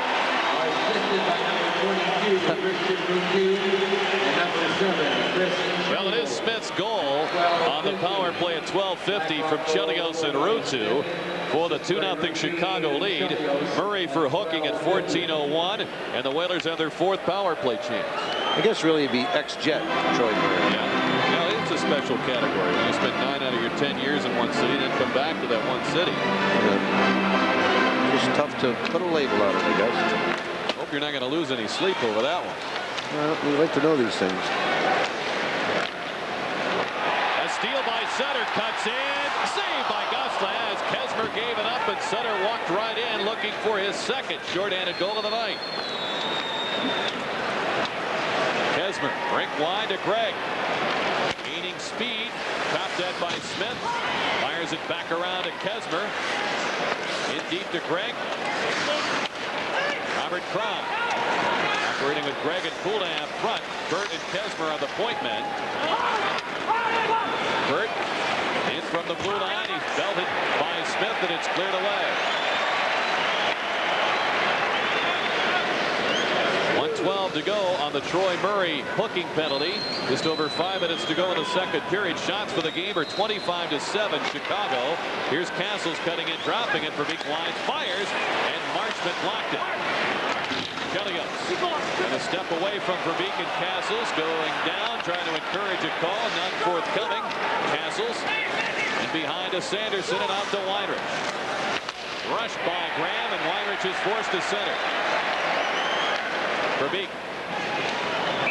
looks for Castles, and the play is offside as he got tangled up with Marchment, preceding the play with 40 seconds to go on the Whalers power play chance, and a big one here as they're down 2-0 against the stingy Hawks. Well, this is the best the Hawks have been in killing penalties tonight. They've made the Whaler power play just so ineffective. At least on the earlier power play, I believe it was this period or at the end of the last period, the Whalers had some opportunities, but not here. Brent Sutter actually, he made a good try in his break right here as he's going to make the interception. Puts on a little burst of speed. Gosselin once again refuses to go with the original move and drags the one leg to make the save. Zanavsky gets the puck to Pat Verbeek. Weinrich. Chelios steals the puck and flips it down the ice. 22 seconds on the penalty. Zanavsky slides it behind Castles. Mateau catches up to the play. Stefan Mateau drives it off the board. You know, Rick, I would think that near the trade deadline, before the trade deadline, the Hawks were really active, certainly with Murphy and Muni. I think one of the players. Muni won the race for the puck for the icing call. Kyprios right at his heels, and Kyprios and Smith are joined. I don't think anything will develop here, but I would think one of the players that brought the most interest would be Mateau. And I think, you know, obviously the Hawks did not want to part with Stefan Mateau, but I'm sure that his name is the name that come up more than anyone when Hawks talk trade. Well, he's unusual among this group of Hawk forwards because he's got youth on his side. He's only 23. He's got the size, 13 goals, has seen some power play time. Production not great, but he's a grinded out type of guy. You like those going into the playoffs. In this ring. Yes. 2 seconds left in the penalty off the icing call. The Whalers are having a tougher and tougher time making those passes click as this game moves along. Here's Kesmer with help from Burt. It's by Kyprios. This will be icing once again as Murray's left the box. And we get the whistle with 3:51 remaining in the 2nd period. The Hawks kill the penalty to keep a 2-0 lead intact. Here's how to remember the least price. Power play was any indications that the Whalers really aren't going in the right direction. That was not a good power play. That's the bad news. The good news, whoops. Larmer shoots, cranks one over the net and off off the glass. Off the Roenick feed. Here's a 2-on-1. Corvo trying to get it over to Cunnyworth. Couldn't get it by Smith. Ladouceur drives it in as the forwards get back on side. So that was the bad news, Rick. The good news is the fact that they're still in this game very much. Only 2-0. Gosselin out to play. There's Larmer shooting with Gosselin down at the side of the goal, and he missed the net. Centering pass is tipped out by Gillis. Smith to Roenick. Larmer firing, and it's blocked by Ladouceur. Gillis picks it up. And he'll flip it out of play next to the penalty boxes. Here's the Iron Man. He told you, game number 876 in a row tonight.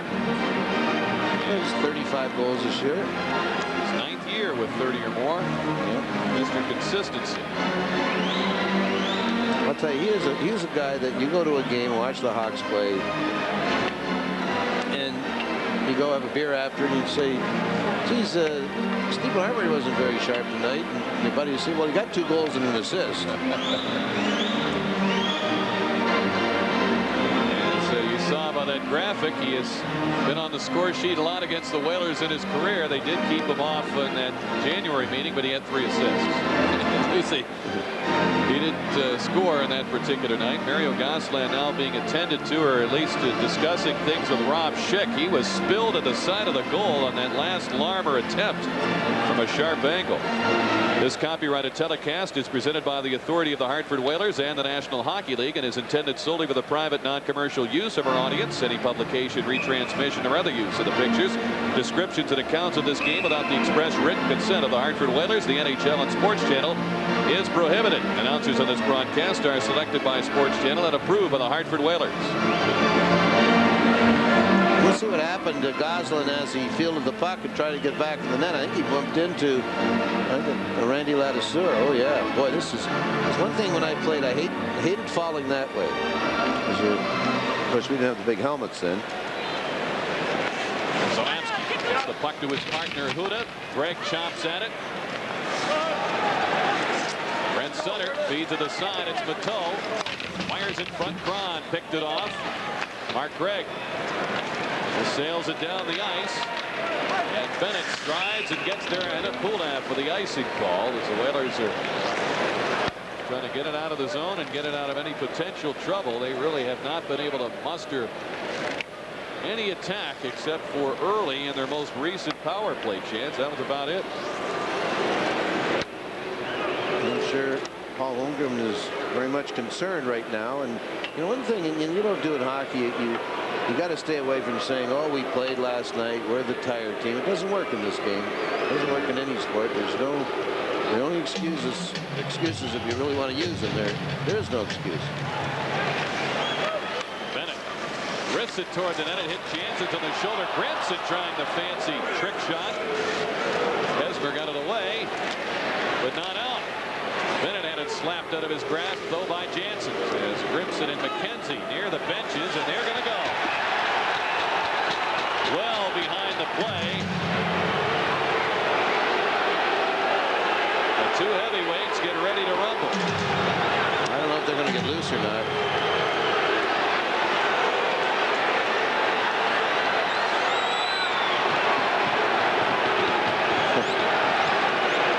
Well, this is like going to a heavyweight fight and you paid $500 for a front row and not many punches thrown. Not yet. Well, we're in the 12th round. And we've covered a lot of ground.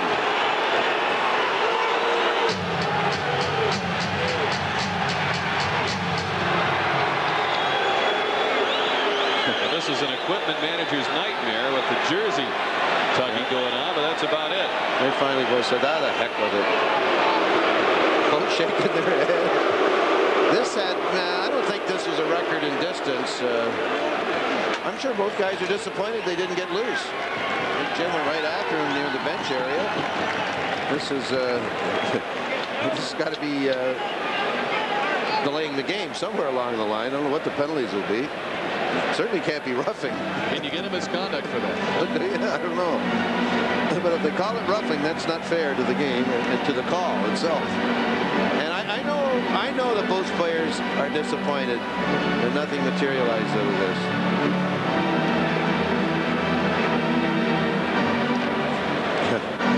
Now the coaches are saying, "Mine." That's the way it goes. They both finally get down in the corner and just, the heck with it. Schick has sent them to the dressing rooms. Of course, we only have 2:18 to go in the second period. So it's not minor reach. No. It's not the minor reach. Let's listen. Number 33, Jim McKenzie, 4 minutes for roughing. Blackhawk penalty, number 23, Stu Grimson, 4 minutes for roughing at 17:42. Hartford penalty, McKenzie, 4 minutes for Schick was roughing. pretty generous there. Grimson, 4 minutes for roughing. 4 minutes each for roughing, and the Hawks trying to center hit the back of the goal. Lemieux is battling Hartford out in front. Now it's Larmer in the goal mouth with Kesmer. Bennett winds, fires. It's snared by Gosselin. Was going wide, and he says, "Let's get started again." Now Kyprios comes over to give Larmer a shot, and that's going to bring about a reaction. And it looks like a pretty good chain reaction on the part of both teams getting involved here. Janssens and Russell separate as Janssens goes down. Adam Bennett and Kyprios are leaning in on that matchup. There's some pretty big boys out there in this little ruckus.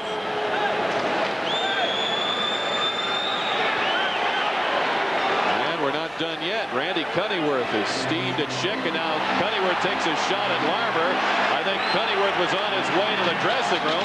Now we got Russell and Kyprios trying to get loose. Ron Finn stays in with them, and he's going to let him go. He has to. Kyprios going with the left. Russell trying to go with the right hand.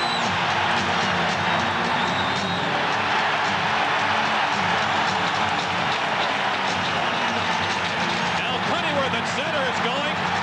He's got Jocelyn Lemieux, and they're firing punches. Two separate battles. Cunneyworth says, if I'm going to go, I'm going to get my money's worth. And he's trying to go with the right hand, and he's doing a good job with Lemieux as you watch Russell and Kyprios. Lemieux goes down at center with Cunneyworth on top of him. Now they're gone for the game, and I think that was established with Randy before they actually got involved. But Russell and Kyprios are separated, and Schick is talking to Cunneyworth and Lemieux. A couple of good goes here. I remember Randy Cunneyworth coming up as a rookie with the Buffalo Sabres. He was a tough dude. He could really throw. Well, he's played very little, one game in his last 16, and he gets right involved in this one. Yep. I'll tell you, there's the man you referred to in this building earlier, Mike Keenan, goes back from when this guy started his pro career. He could throw him pretty good. Well, obviously, an important part of this is what the calls will be. It seemed that Cunneyworth was getting an initial call for maybe punching or pushing Lemieux before the fight actually got underway. So it'll be interesting to see how this is called. But you know, with the Whalers trailing 2-0, you know, the most important part when we see all this and witness all this is the game itself. And the Whalers are down 2 and actually going nowhere. All right, they're skating into the wind.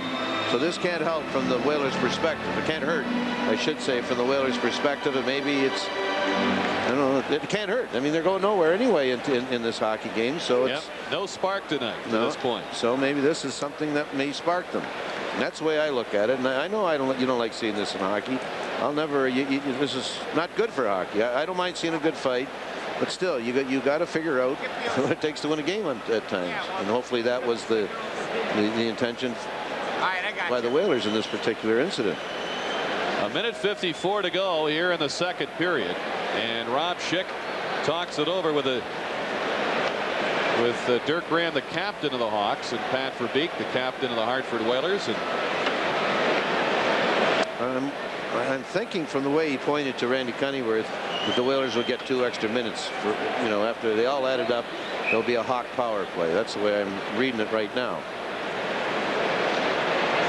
And he got his dander up with Larmer, and then as Kyprios and Russell were going at it behind the Hartford net, Lemieux stepped in with Randy Cunningworth. Number 7, Randy Cunningworth. 2 minutes for roughing, 5 minutes for fighting, and a game misconduct. Hartford penalty, number 20, Nick Kyprios, 5 minutes for fighting. Blackhawk penalties, number 8, Cam Russell, 5 minutes for fighting. Number 26, Jocelyn Lemieux, 5 minutes for fighting and a game misconduct at 18:06. Well, there will be an extra call to Randy Cunningworth so that the Hawks will go on the power play with 1:54 left. And another way this might benefit the Whalers, Rick, is all through this hockey game, Jocelyn Lemieux has been playing left wing against Pat Verbeek, and Pat Verbeek has not got loose from him. And quite frankly, he's been a pain in the side to the Whalers this evening. He's had a strong hockey game from that standpoint, a checking standpoint. So maybe that'll help the Whalers. There's a look at Pat Verbeek, who is, I'm sure that Coach Sutter of the Hawks wanted Lemieux on Verbeek. Off the draw, it's Mateau with the Hawks of the power play for the 6th time in this game. Their 3rd power play chance of this period. Chelios and Smith, Roenick, Sutter, who fires and hits the side of the goal. Mateau working with them up front. Ladouceur, Weinrich, Sanderson, and Castles. The quartet on to try to kill the penalty for the Whalers. Schick trying to get out of the way. Ladouceur working his man over Sutter. Mateau barges in there to try to kick it loose. Ladouceur muscles him. Puck still up for grabs. A lot of energy expended, and finally Weinrich comes out to clear it. 1:20 to go on the roughing call to Cunningworth, being served by Mark Gregg. The extra penalty and all of that. Larmer stops short of Ladouceur. 1 minute to play in the second. Larmer fakes the shot, feeds it. Root to goal mouth, looking for Smith, sneaking through the back door, and Sanderson picks it up and goes for a skate with it, trying to send Cron in. Chelios gets it back. 45 on the game clock. More than that, of course, by a few seconds on the penalty time. Ron Finn blows the whistle for an offside as we look at Christian Root, too. Spent a little time at Belmont Hill in the Boston area as a youngster. Oh, of course, from Finland. Fine prep school. I'll never forget Root 2 one year when Buffalo was not in the playoffs and they beat the Whalers in the last game of the year 6-1. It was the 80th game of the year, man. They were just all over the Whalers, who are in the playoffs, and as I said, the Sabres weren't. I'll tell you, he was taunting them something awful there with his. He got 2 goals and 2 assists or something. He had the high fives, and I just didn't understand that. Maybe he was celebrating the end of the year. Remember, Joe Reekie got a big goal in that game for Buffalo. Remember, he was jumping around Yeah, like he was Bobby Nystrom in sudden death. Yeah. 44 seconds to go in the penalty, and 38-6. Nystrom? One of our favorites, Jerry. Yeah, good man. Here's Smith down the boards. Out to the point to Larmer, trying to step away from Verbeek. Larmer fans it his pass. Cron takes it. Chelios regains it. He's got Larmer scheming up the wing. Larmer falls down. Turns away from Huda. 15 seconds to go in the period. Chelios lifts it in front. Zalapski kicked it away. Cron flips it down the ice. Verbeek is onside from the angle. Fires Belfour out to make the stop. Only the 8th shot he's faced in the game. The 5th in the second period. Huda back to Verbeek, shooting as the siren goes, ending a rough and tumble second period of play. Now the Blackhawks still have 5 seconds left on that extra penalty to Cunningworth on their 6th power play chance to start the 3rd period, but they will bring a 2-0 lead into play in the 3rd here in their home ice, as we'll have our second intermission activities. Jerry's pregame visit with Mario Gosland coming up.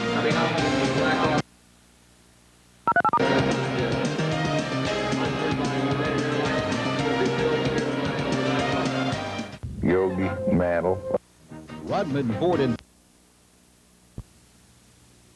Robert Cron coming over from Vancouver at a +10.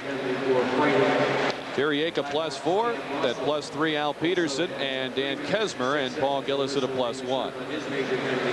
Mario Gosselin gets ready for the start of the third, still with Mark Gregg serving the final 5 seconds of that extra penalty to Randy Cunneyworth that was given a game misconduct, as was Jocelyn Lemieux.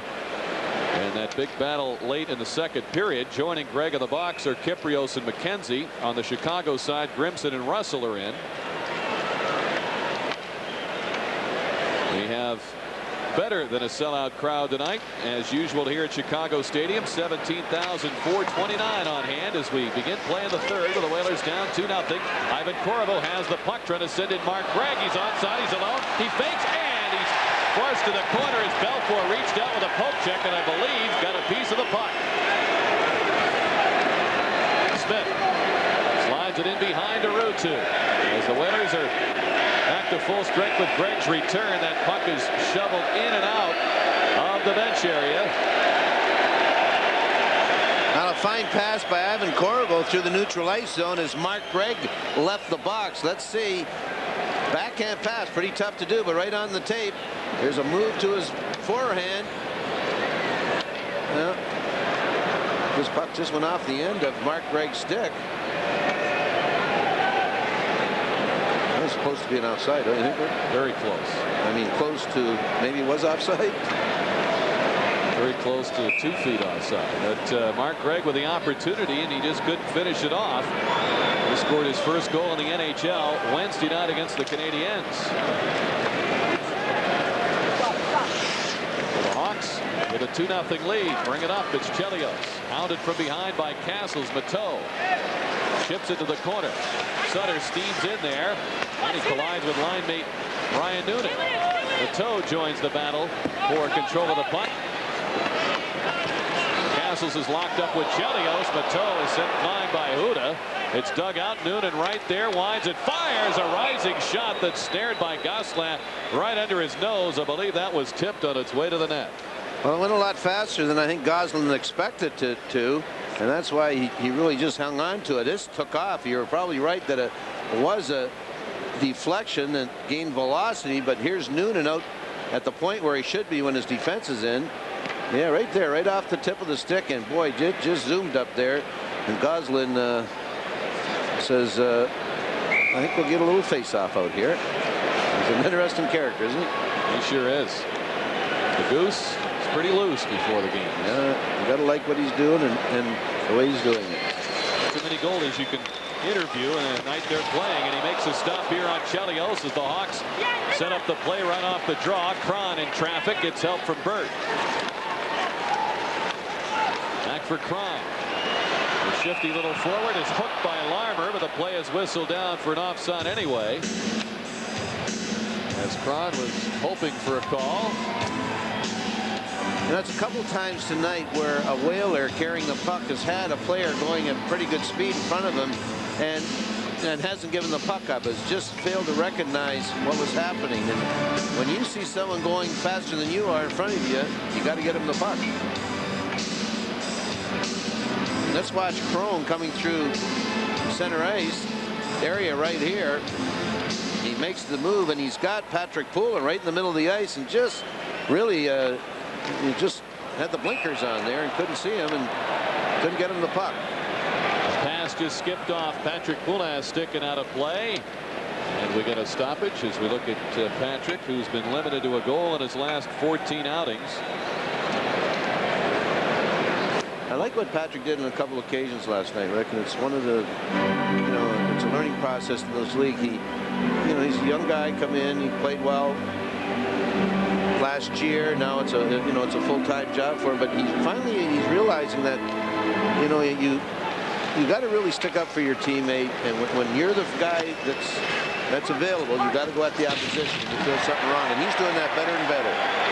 Corvo is rocked by Muni. Adam Burt back at center, grabs the puck and drives it right back in. Belfour hands it to Smith. Cron in on him as Muni fires the pass to Stefan Mateau.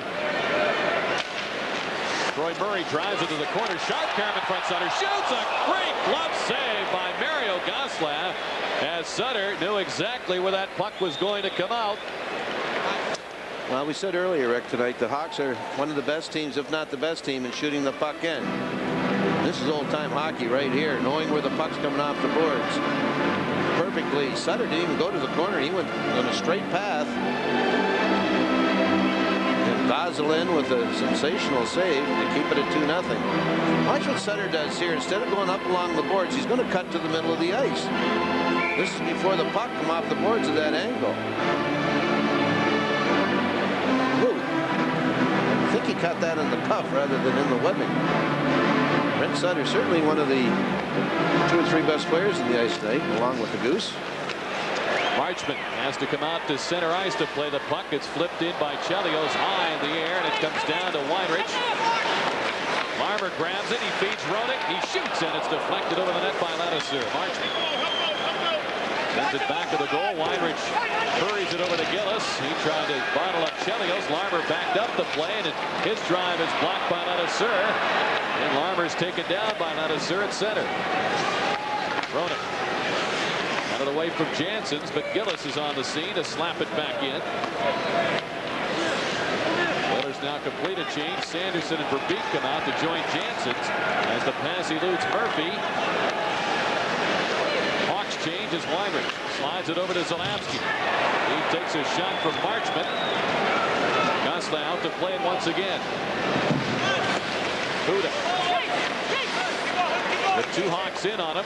Goes down but works the pass to Sanderson. Zalapski. 3 minutes into the 3rd period, and as he pulls up short of the blue line, the play goes offside. There's Zarley, who has 4 points in his last 2 coming into this one. Now, this is the type of the game where Zarley's got to let loose now. As the game progresses, he's got to take more and more rushes. He's got to get involved in the offense. He's got to initiate an offense here for this club.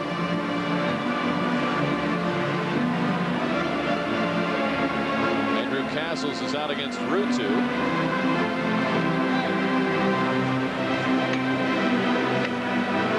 Oilers home against the Boston Bruins on Tuesday night. We'll catch up to the Whalers next on Thursday as they challenge the 2-time Stanley Cup champion Pittsburgh Penguins at the Civic Arena on Thursday night. Dirk Grant cuts in for Chicago. His pass is a weak one taken away by Verbeek, and Castle steams ahead. Lobs it in behind Sanderson. Pushed out of there by Muni. And the veteran Graham can't control the puck. Slides it to Ruutu. Ruutu continues on and ran right into Doug Huda. Zalapski slides it to Verbeek. He steps around Smith. The play backed up by Ruutu. Dougie Huda flips it into the zone as the Whalers get back on side, and now we'll go for a change. And the Reaper's out of the box, and he takes the pass, and Noonan slides it in behind the net. Burt dropped Noonan with a big hit along the boards. Kulak comes up with it. Overleads Kron, and it's slapped in by Chelios.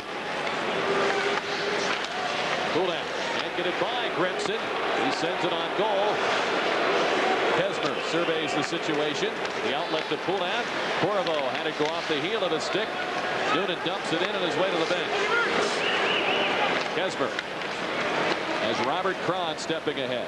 4-man rush for the Whalers. Kron didn't get good wood on that drive toward the net. It's chopped out by Roenick, deflected into the bench by Ladouceur, and he's belted by Grimson. And now they're talking it over. Ladouceur didn't take kindly to Grimson running him there. Let's pause for a regional break. You're watching the NHL on Sports Channel.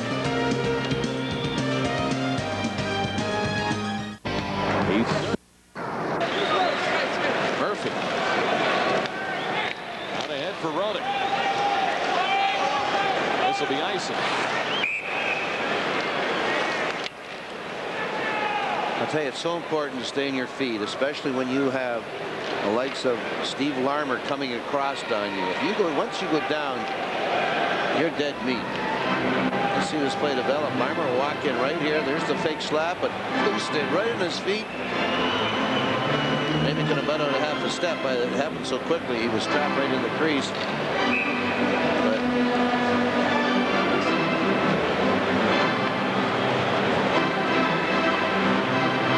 But I watched this Hawk, and they're really playing an excellent game of defense. I mean, let's face it, 8 shots and 45 minutes of play, and they're playing good defense, and they're working hard. But I think of them going in the playoffs, and they have a great goaltender and all that. Still got to put the puck in the net.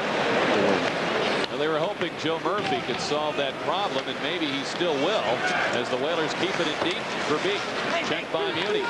Murphy, of course, has been idle all season long in a contract dispute with the Oilers before coming to Chicago in late February.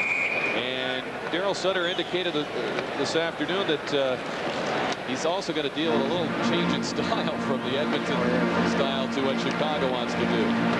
You know, maybe they feel they can win 2-0. I don't think you're going to beat Detroit 2-0. You know, Detroit's just got too much firepower. Or, you know, the Leafs are playing great defense. In fact, I think the Leafs are second in goals against, and certainly have more firepower than the Hawks. I think the Hawks have to really rely on their maybe this guy coming through, Joe Murphy, but they have to rely on that grinding style and forecheck to come up with chances.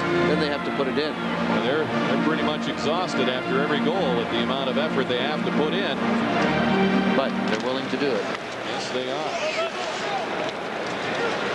Beauty flips the puck to center, knocked down by Huda. The hand pass blown dead by Ron Finn. As we played just over 5.5 here in the third, with the Hawks in front 2-0. Celtics Weekly is Sports Channel's weekly review of the Boston Celtics. Host Mike Gorman and reporter Willie May cover the Celtics with the highlight stories and interviews that get you closer to the team. So turn on Sports Channel at 10 p.m. tomorrow for Celtics Weekly. The shots in this period: 5-0 Chicago, 31-8 in the hockey game. Bennett slides it in behind the net. Goslet tees it up. Burt is hurried. He's got his hands full with Sutter, who steals. Corvo takes over. Kesmer steps ahead, drives it into the pads of Belfour. Kipriel's behind the net. Maybe the Hawks feel they owe Belfour a night off after his 39 saves at Madison Square Garden on Friday. They're getting back to the style, obviously, they want to play. Lately, they've gotten away from it. 15 goals against for Chicago in the last 4 games, in which they are 2-2. Russell down the board, sliding it into Murray. He's pushed by Burt. Puck still up for grabs. Kesmer comes in for it. He stumbles and goes down. We've got a call upcoming. Braun controls, and holding will be the call from Rob Schick. Let's see who's going to go here. That's what I mean, Rick, when I say that they're really willing to be that grinding type and work their tail off. And this is what happens when you do that. You draw penalties, and maybe your power play can put one in for you. Adam Burt not anxious to go to the box, but that's where he has been sentenced here. You know, that first penalty of the game went to the Whalers by really not getting position along the boards in their end, and this penalty is somewhat the same way. So you got to get along those boards. You got to get the puck. And you got to get it up to your wingers at the point in this building. If you don't, this team's going to do a pretty good job on you. Well, our opening comments certainly revealed what the Hawks like to do. Paul Holmgren indicating that how well they can play, and Terry Ake talking about that forecheck. Here's a shot by Roenick that's wide. Sharp carom comes to Sanderson. He'll slide it down the ice. 7th power play for the Hawks. Steve Smith has a power play goal in this game for them. Sutter with the other goal, and that was shorthanded in the first period. Here's Roenick. Well, he's had room through center ice all night. Here's Larmer dropping it back to Smith. Chelios bats at it. Ladouceur struggled. Murphy shoved him out of the way, and Murphy will be called here for hooking. That evens it out with 1:29 to go on Burt's penalty. Just a little hooking. This should be called a little hooking. And he did throw Ladouceur off, and the Hawks come up with the puck. So Joe Murphy is not very hot. This puck will go to the left of Gosselin in the corner right here. There's a little hook. Yep, just a little hook. 2 minutes for a little hook. Whether it's a big hook or a little hook. The hook's a hook. 2 minutes. That's right. So each team down a man with 13:03 remaining here in the third period. The Whalers trying to get her cranked up. They haven't had the legs. Haven't had really a whole lot going since that shorthanded goal at the 6-minute mark of the first period by Brent Sutter. That turned things Chicago's way. Here's Ruutu handing it to Marchment in front. All alone was Graham. He couldn't reach the pass. Graham tries to center against Weinrich. Sends it off the side of the goal as Ruutu had dropped his stick momentarily. Prime on the 4-on-4. Then a stick handle around Marchment. Graham takes over. 55 seconds left in Bert's penalty. Chelios on the move, lets it go, and it's deflected behind the net by Zalapski.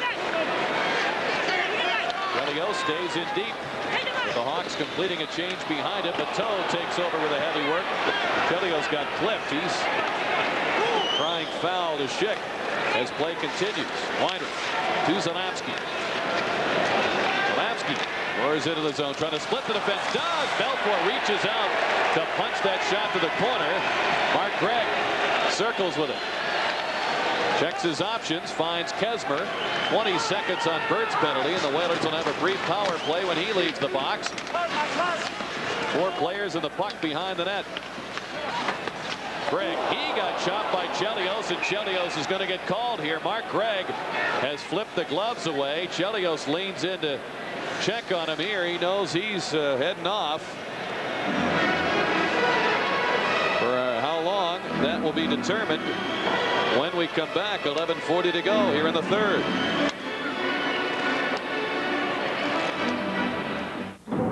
See that Chelios will bring the stick up right here, get Mark Craig right in the eye, and he's going to go for 5, an automatic ejection.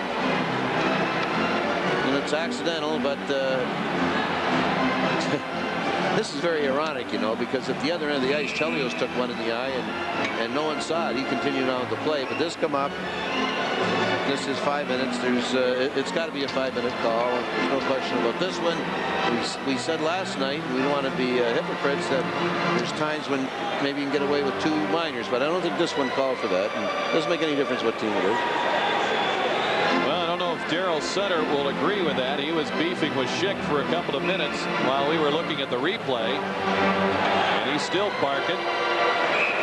As 6 seconds remain on Adam Bert's minor penalty for holding. When he is out, the Whalers will have a 31-second 2-man advantage. No, and certainly a most important part of the game, but Chelios is the Hawks' best player. He certainly is. And just about every night of the season. Here's Castles with the 5-on-3 for the Hartford Whalers, down 2-0. 11:22 to go in the third. And the puck comes back to Zalapski. Watched by Brent Sutter. Zalapski's shot is blocked by Sutter.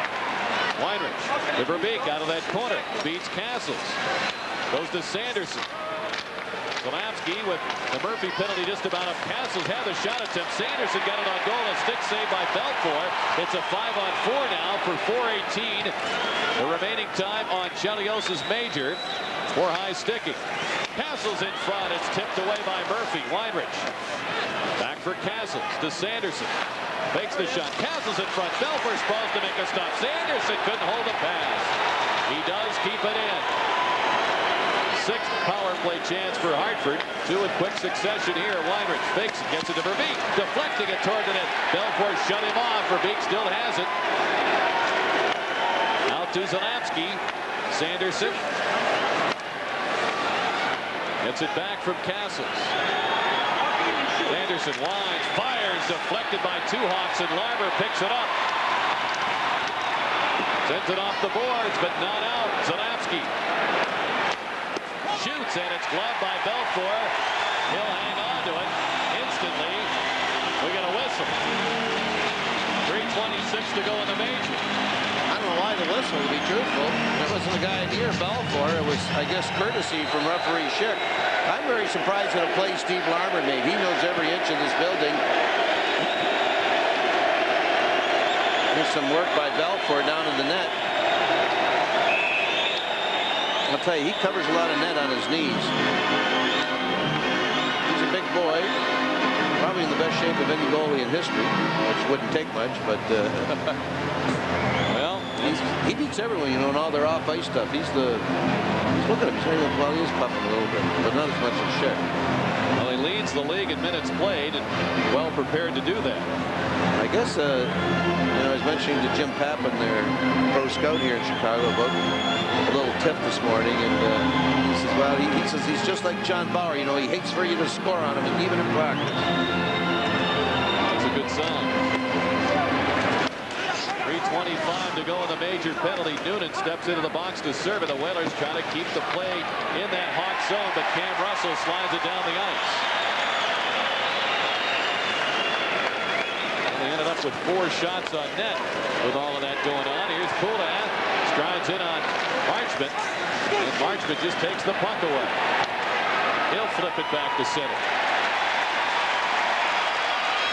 Well, that was a strange whistle. There was no one near Belfour, and just instantaneously the whistle blew. The Hawks were tired. They loved it. Here's Poulin to play it in behind the net.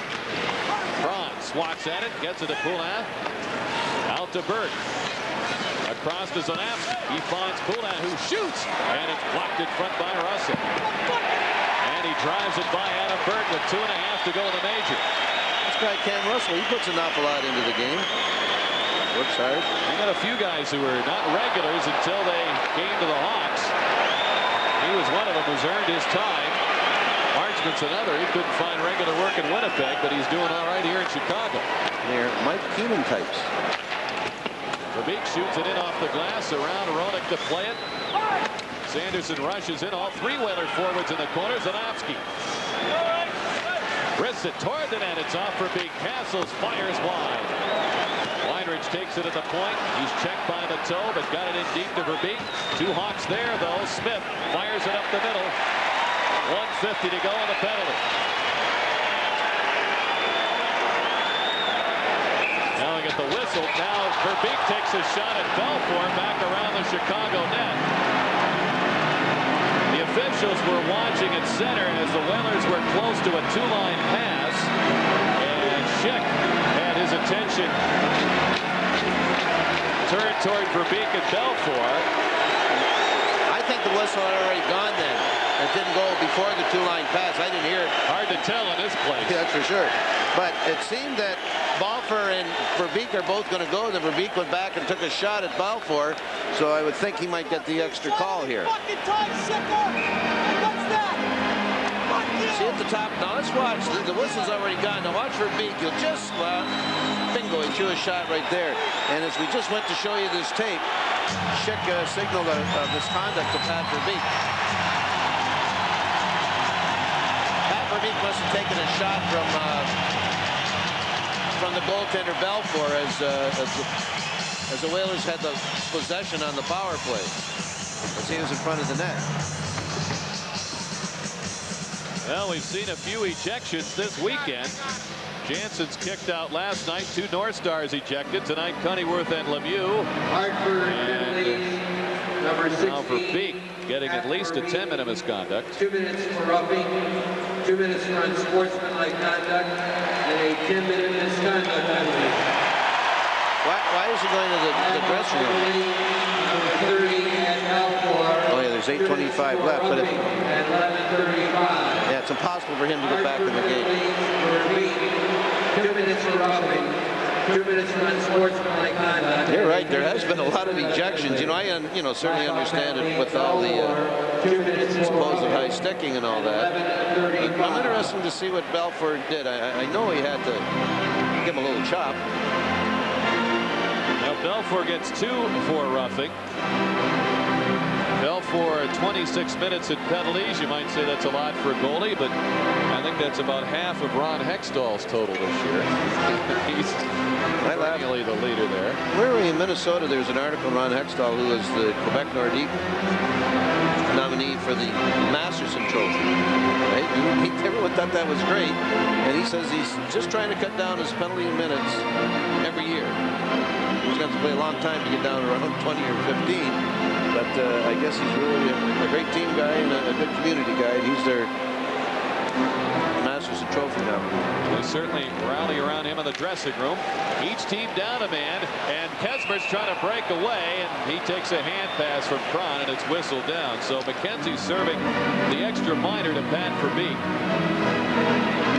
And we have 1:41 left in the Chelios Major, now 1:56 on Verbeek's extra penalty as we look at Dan Kesmer, who just about experienced a very rare opportunity for a defenseman. A breakaway, but it was a correct call. Whalers have Kesmer and Burt behind Corvo and Cron.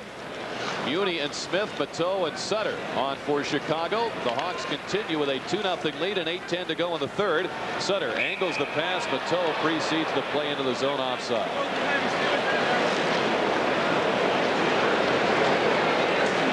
Stefan Bateau, an ex-Calgary Flame. And as we mentioned, one of really a few young forwards on this roster. Murphy comes over with decent experience. He's 25, but you've got 6 or 7 forwards 30 or older. Not the guy on the right. No, Roenick's a long-time hope. Certainly, he's 23. James Woods. Sure looks like him.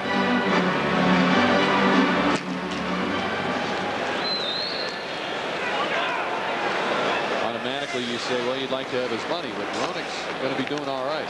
Oh yeah, he's right on the he's in the superstar category. No charity case, that's for sure. Gosselin winds it around to the boards, and Route 2 over for it. He's met there by Burt. He's trying to rough him up a bit. Smith and Kesmer battle their way to the corner. Route 2 checked again by Burt. Kesmer has the puck. Slides it to Cassis. That's in front of his own net. Burt there, slowed up by Dirk Graham. Sanderson cuts back for it. He had even strength for another 45 seconds, barring any further calls, and then Chicago will have a very brief power play. Castles is whistled for an offside. Let's pause for a regional break. You're watching the NHL on Sports Channel. The Boston. And the Whaler net. Weinrich moves it along to Poulin. Poulin cuts in. He's got Greg with him.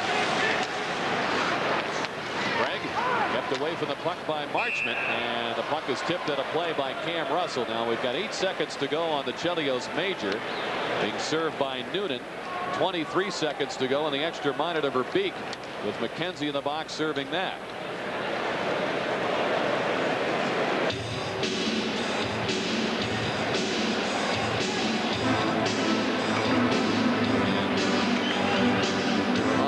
There's a lot more Whaler action to come, so sit back and open an ice cold Budweiser for that fresh, pure, natural taste that only comes from the king of beer. The Hawks will have a 17-second. No, 8 from 23 is 15-second power play. Boy, my adding is. That's what happens when you can't take your shoes off and you're trying to figure out these time differences. Good thing you got loafers on there. That's right. So you don't have to tie them. Pass fumbled by Zalewski. The backhander on goal by Murphy, and Gosselin with a stop. Huda turns away from the checking of Roenick. As the Hawks now have that brief power play, Huda battling his way through traffic. Jansen shovels it out, and McKenzie is now set to come out, and the teams are back to full strength. With the score still 2-0 Chicago, 6:20 to go in the third. Jansen's ahead for Jim McKenzie, joined by Kiprios. Pass broken up by Roenick, and Roenick cuts in. Noonan couldn't handle the pass. Kesmer and Murphy get locked up. Noonan tries to sweep it in front. Huda slaps it away. Smith pokes at it, and it's chopped out to center by Kesmer. Jansen's at Kesmer on the rush. Smith poked it loose. Marchment helps out, sidesteps the hit from McKenzie.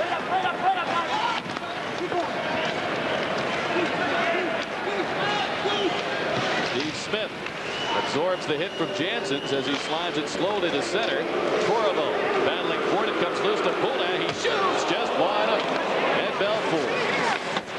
Smith brings it around the boards. Ladouceur steps into the play. His drive is deflected by Sutter up into the crowd.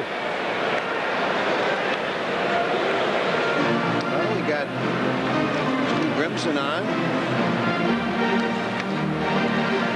And you see Jim McKenzie just went off the ice, so. We finally located that souvenir. There is Grimson out of the University of Manitoba and the Calgary Flames. He's a player that knows his role. As I said earlier, a favorite here. Tell me, a couple years ago when he was a Flame, that I guess he got a tussle with Dave Brown, and it was really one-sided, and there was a thought that he might not be able to play, at least the style he plays anymore. There was talk early this year that the Hawks might try to reacquire Mike Peluso from the Ottawa Senators. Of course, Peluso had been here, and former penalty minute champ. Might have wanted a goal scorer. Is that what you mean? That's right. He is scoring the goals this year. Muty reaches back for it. Checked by Cron. Sutter plays it up the boards to Graham. Weinrich waits for the zone to clear and wrists it back in. Poulin lobs it behind the net. Sutter keeps it moving to Smith. Long lead pass sails by the shaft of Graham's stick. Gosselin grabs it and hangs on. Good play by Gosselin. It's better to be safe than sorry. The puck was rolling and sliding a little bit, so he gloved it and took a whistle. 32-13 the shots as Paul Holmgren looks at the clock, analyzing the time. 5:02 left. It's amazing. The Whalers haven't played a great game tonight. Certainly nowhere near the way they played the last 50 minutes last night, but they still have a chance. There's the famous organ. I guess that won't be in the new arena. And a tough time replacing it. Here's Smith closing and shooting. He scores!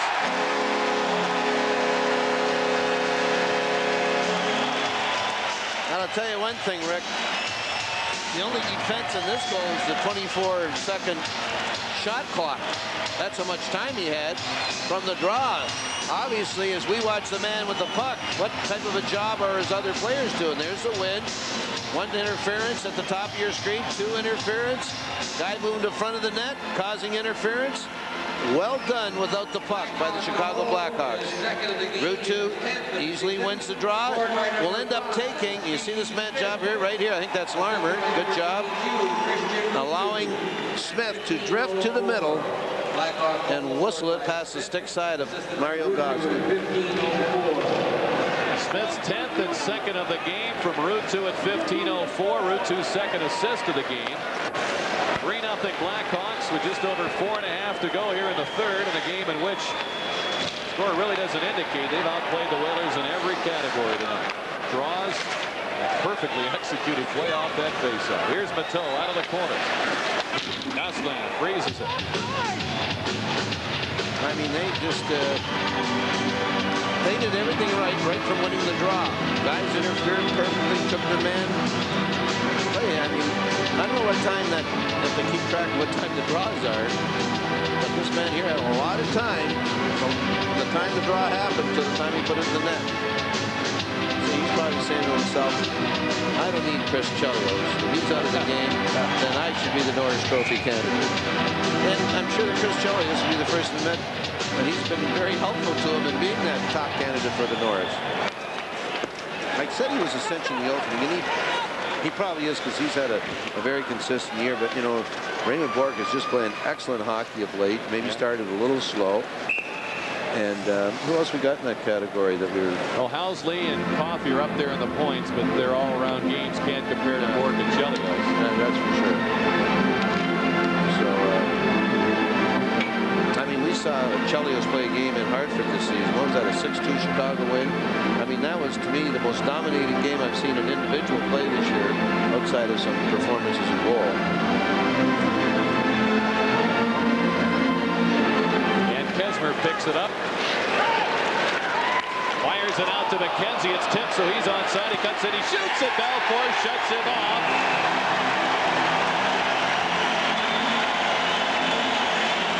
The Hawks lead it 3-0 with just under 4 minutes to go in the third period. The Chicago Hockey Club here. This is a great pass. It's deflected on the stick of Jim McKenzie. You see what happens here when you walk in your left-handed shot and lift your right leg. Huldan trying to get the shot away, and it's taken away. Let me continue, Rick. The goalie owns you. He just walks right out of it. Roenick dropping it for Noonan, trying to connect with Roenick in that corner with a sharp turn. Still hounded by Ladouceur. Noonan plays it.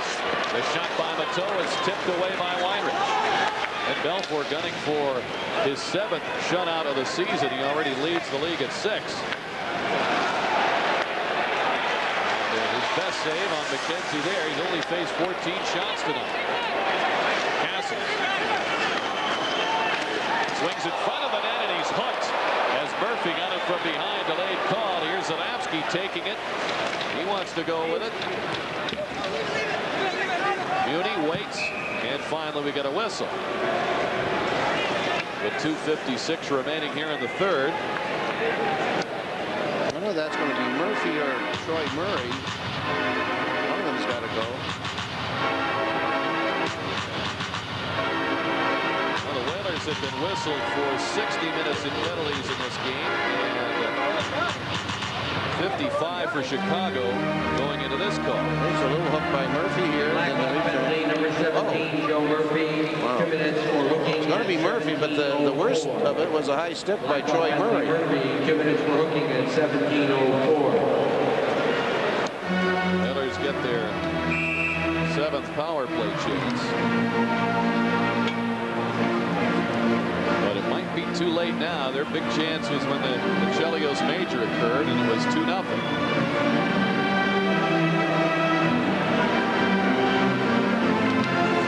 Castles, Gregg, and Sanderson out there as Verbeek has been banished from the dressing room. That clearing attempt hit Sutter, perhaps in the shield.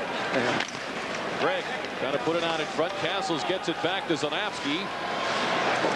As Sutter continues, he barely missed a shift when he got that puck in the face. Back in early March, Zanavsky trying to save the play. Cannot. He's forced to center. He's certainly a candidate for one of the stars tonight. He's Steve Smith for sure. Sanderson hemmed in by Graham. And Zanavsky. The Whalers are losing ground here. Zanavsky turns in front of his own net. Finally plays it behind Castles. What an effort by Sutter first, and now Graham, and Belfour out to fire it, and he did get it out over the line as Castles played it, and apparently was outside the blue line with 2:04 to go in the game and 1:08 on the penalty. You know, we mentioned Mike Keenan a couple of times tonight when he was in charge of Team Canada a couple of years ago. One of the, I'm not saying the first guys he picked, but surprisingly he picked Dirk Graham. And there's a lot of criticism for it, but what we just saw there is why he wanted him. He's an ace checker. Here's the captain of the Hawks hounding Zarley Zalapsky, poking him and harassing him, and finally a semi-icing. Dirk Graham, who spent 6 years in the minors, playing in the IHL, played a little bit in Springfield in the American League and the North Star organization before he really got the full-time chance with the Hawks. He got established in this league. 52 seconds to go on the penalty to Murphy. Kesner bounces into the corner.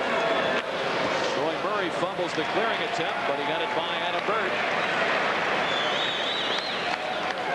Kesner to Bird. Launches the backhand attempt. It's fielded by Belfour, but the play was offside. Jay Sherrish blows the whistle. 32 seconds left in his power play and 1:28 to go in the game. As the Whalers, as we mentioned, come in here losing their last 5 against Chicago, and scoring goals against the Hawks have been a problem for longer than that. Really, their last 7 games, they've scored only 12 goals against the Hawks. They've been smothered by Keenan-coached teams and Sutter-coached teams.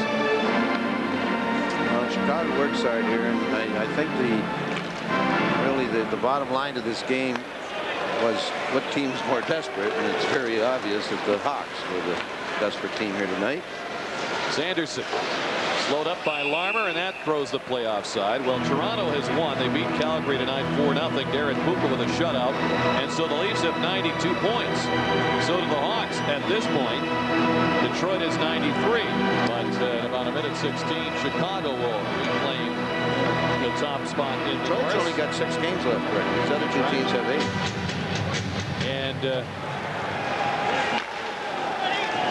Chicago has home games against Detroit and Toronto, 1 each. But Toronto and Detroit do not play anymore. But who plays Tampa? We'll have to check the schedule on that. And who's on second? Here's Gregg snapping one off. It's fought off by Belfour. Bird on the rebound, and Belfour is there. He makes the stop with Murphy out of the box, and the penalty over. Well, Ed Belfour has a very unique way of playing goal. He's into it for 60 minutes. We know he puts his body into it. He puts his soul into it too. But this is good reaction right here. This is an illustration of a good athlete. There's no question about it. And he's risen to the top of the goaltending chart in the National Hockey League. I guess he had a stinker of a game against Buffalo the other night. They were going in from every which way. And they lost that one 6-4 here at the stadium. It bounced back with the win at Madison Square Garden on Friday. That was a back-to-backer. I think they were here Thursday night for that one. Kiprios off the draw, slides it on net. It's turned aside easily. Out comes Mateau. 45 seconds remaining in the hockey game. As Mateau takes his time, now just flips it in. He'll go to work. As Ladouceur takes it. Kept in by Muni. Fires, deflected wide by Mateau. Gosselin kept it away from the net. Ruutu is checked by Janssens. They both hit the ice. Mateau trying to slip out of the corner on his backhand. Beats Smith. Graham turns for it. Tapped it into Ruutu. He's kept away from the net by Gosselin. 13 seconds to go. There's a shot by Gilbert, and he cranks it over the net and off the glass. Smith will bottle up the Whalers. Gilbert at the side is stopped by Gosselin with 3 seconds to go. And the Chicago Blackhawks and Eddie Belfour celebrate his 7th shutout of the season. And the Hawks are back at first in the Norris as they beat the Hartford Whalers tonight 3-0. Well, I mean, he certainly made some saves at the end, and Belfour did, but I think the Hawks team in general and their approach to the grinding and checking allowed them to win the game. They got the Whalers at a very vulnerable time, and there's a happy coaching staff, Paul Baxter and Daryl Sutter, and not so happy a coaching staff. And this we talk about all the time, Rick, about growing at the end of the year. This is going to happen an awful lot next year, is back-to-back games against good teams and tough buildings, and you got to learn how to win them. This coaching staff was looking for more from their players, but not to happen tonight. 3-0 Chicago. We'll wrap it up in just a moment.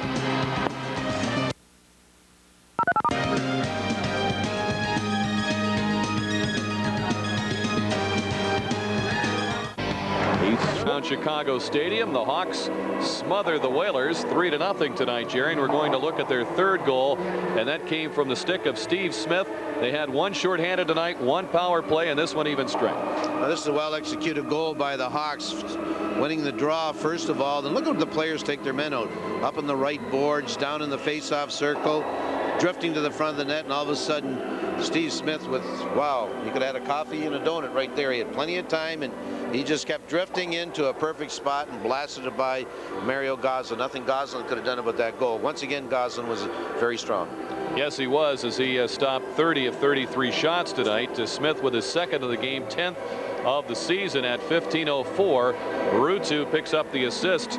Smith with 2 goals tonight. Ruutu and Chelios each had 2 assists. The shots favored Hartford 8-7 as they began to finally test Ed Belfour in the closing minutes of that game, but they were outshot 33-16 for the game. At one point, the shots were 19-3 through 26 minutes of play, and Chicago goes on to win it 3-0. And we'll be back with more at the stadium in just a moment.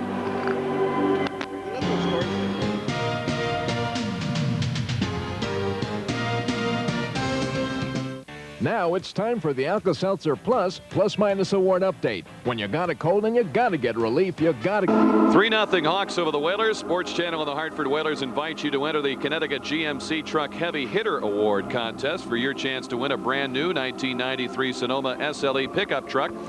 Stop by your participating Connecticut GMC truck dealer and vote for the Whaler Heavy Hitter Award, given to the player that best demonstrates persistence, determination, and a hard work ethic.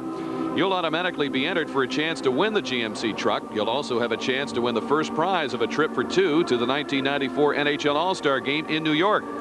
No purchase is necessary, so stop by your participating Connecticut GMC truck dealers and enter today.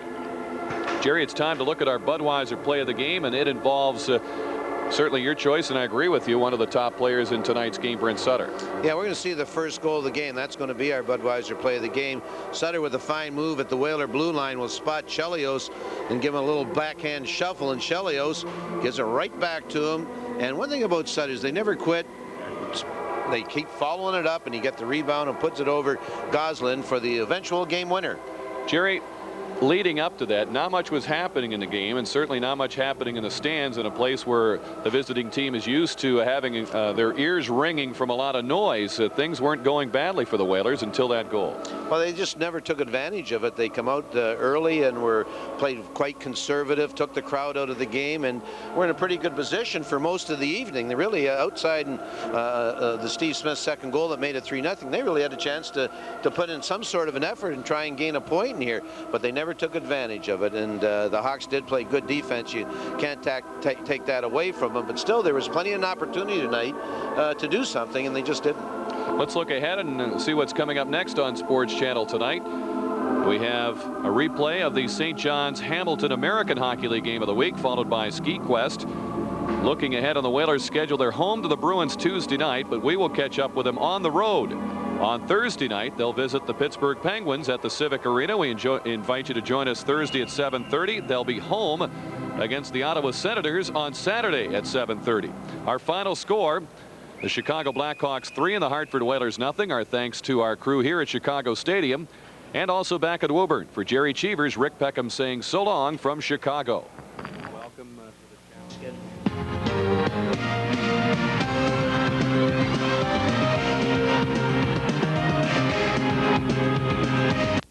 Cheevers, Hodge, Busick there, and Derek Sanderson, MC. Hey, what a job.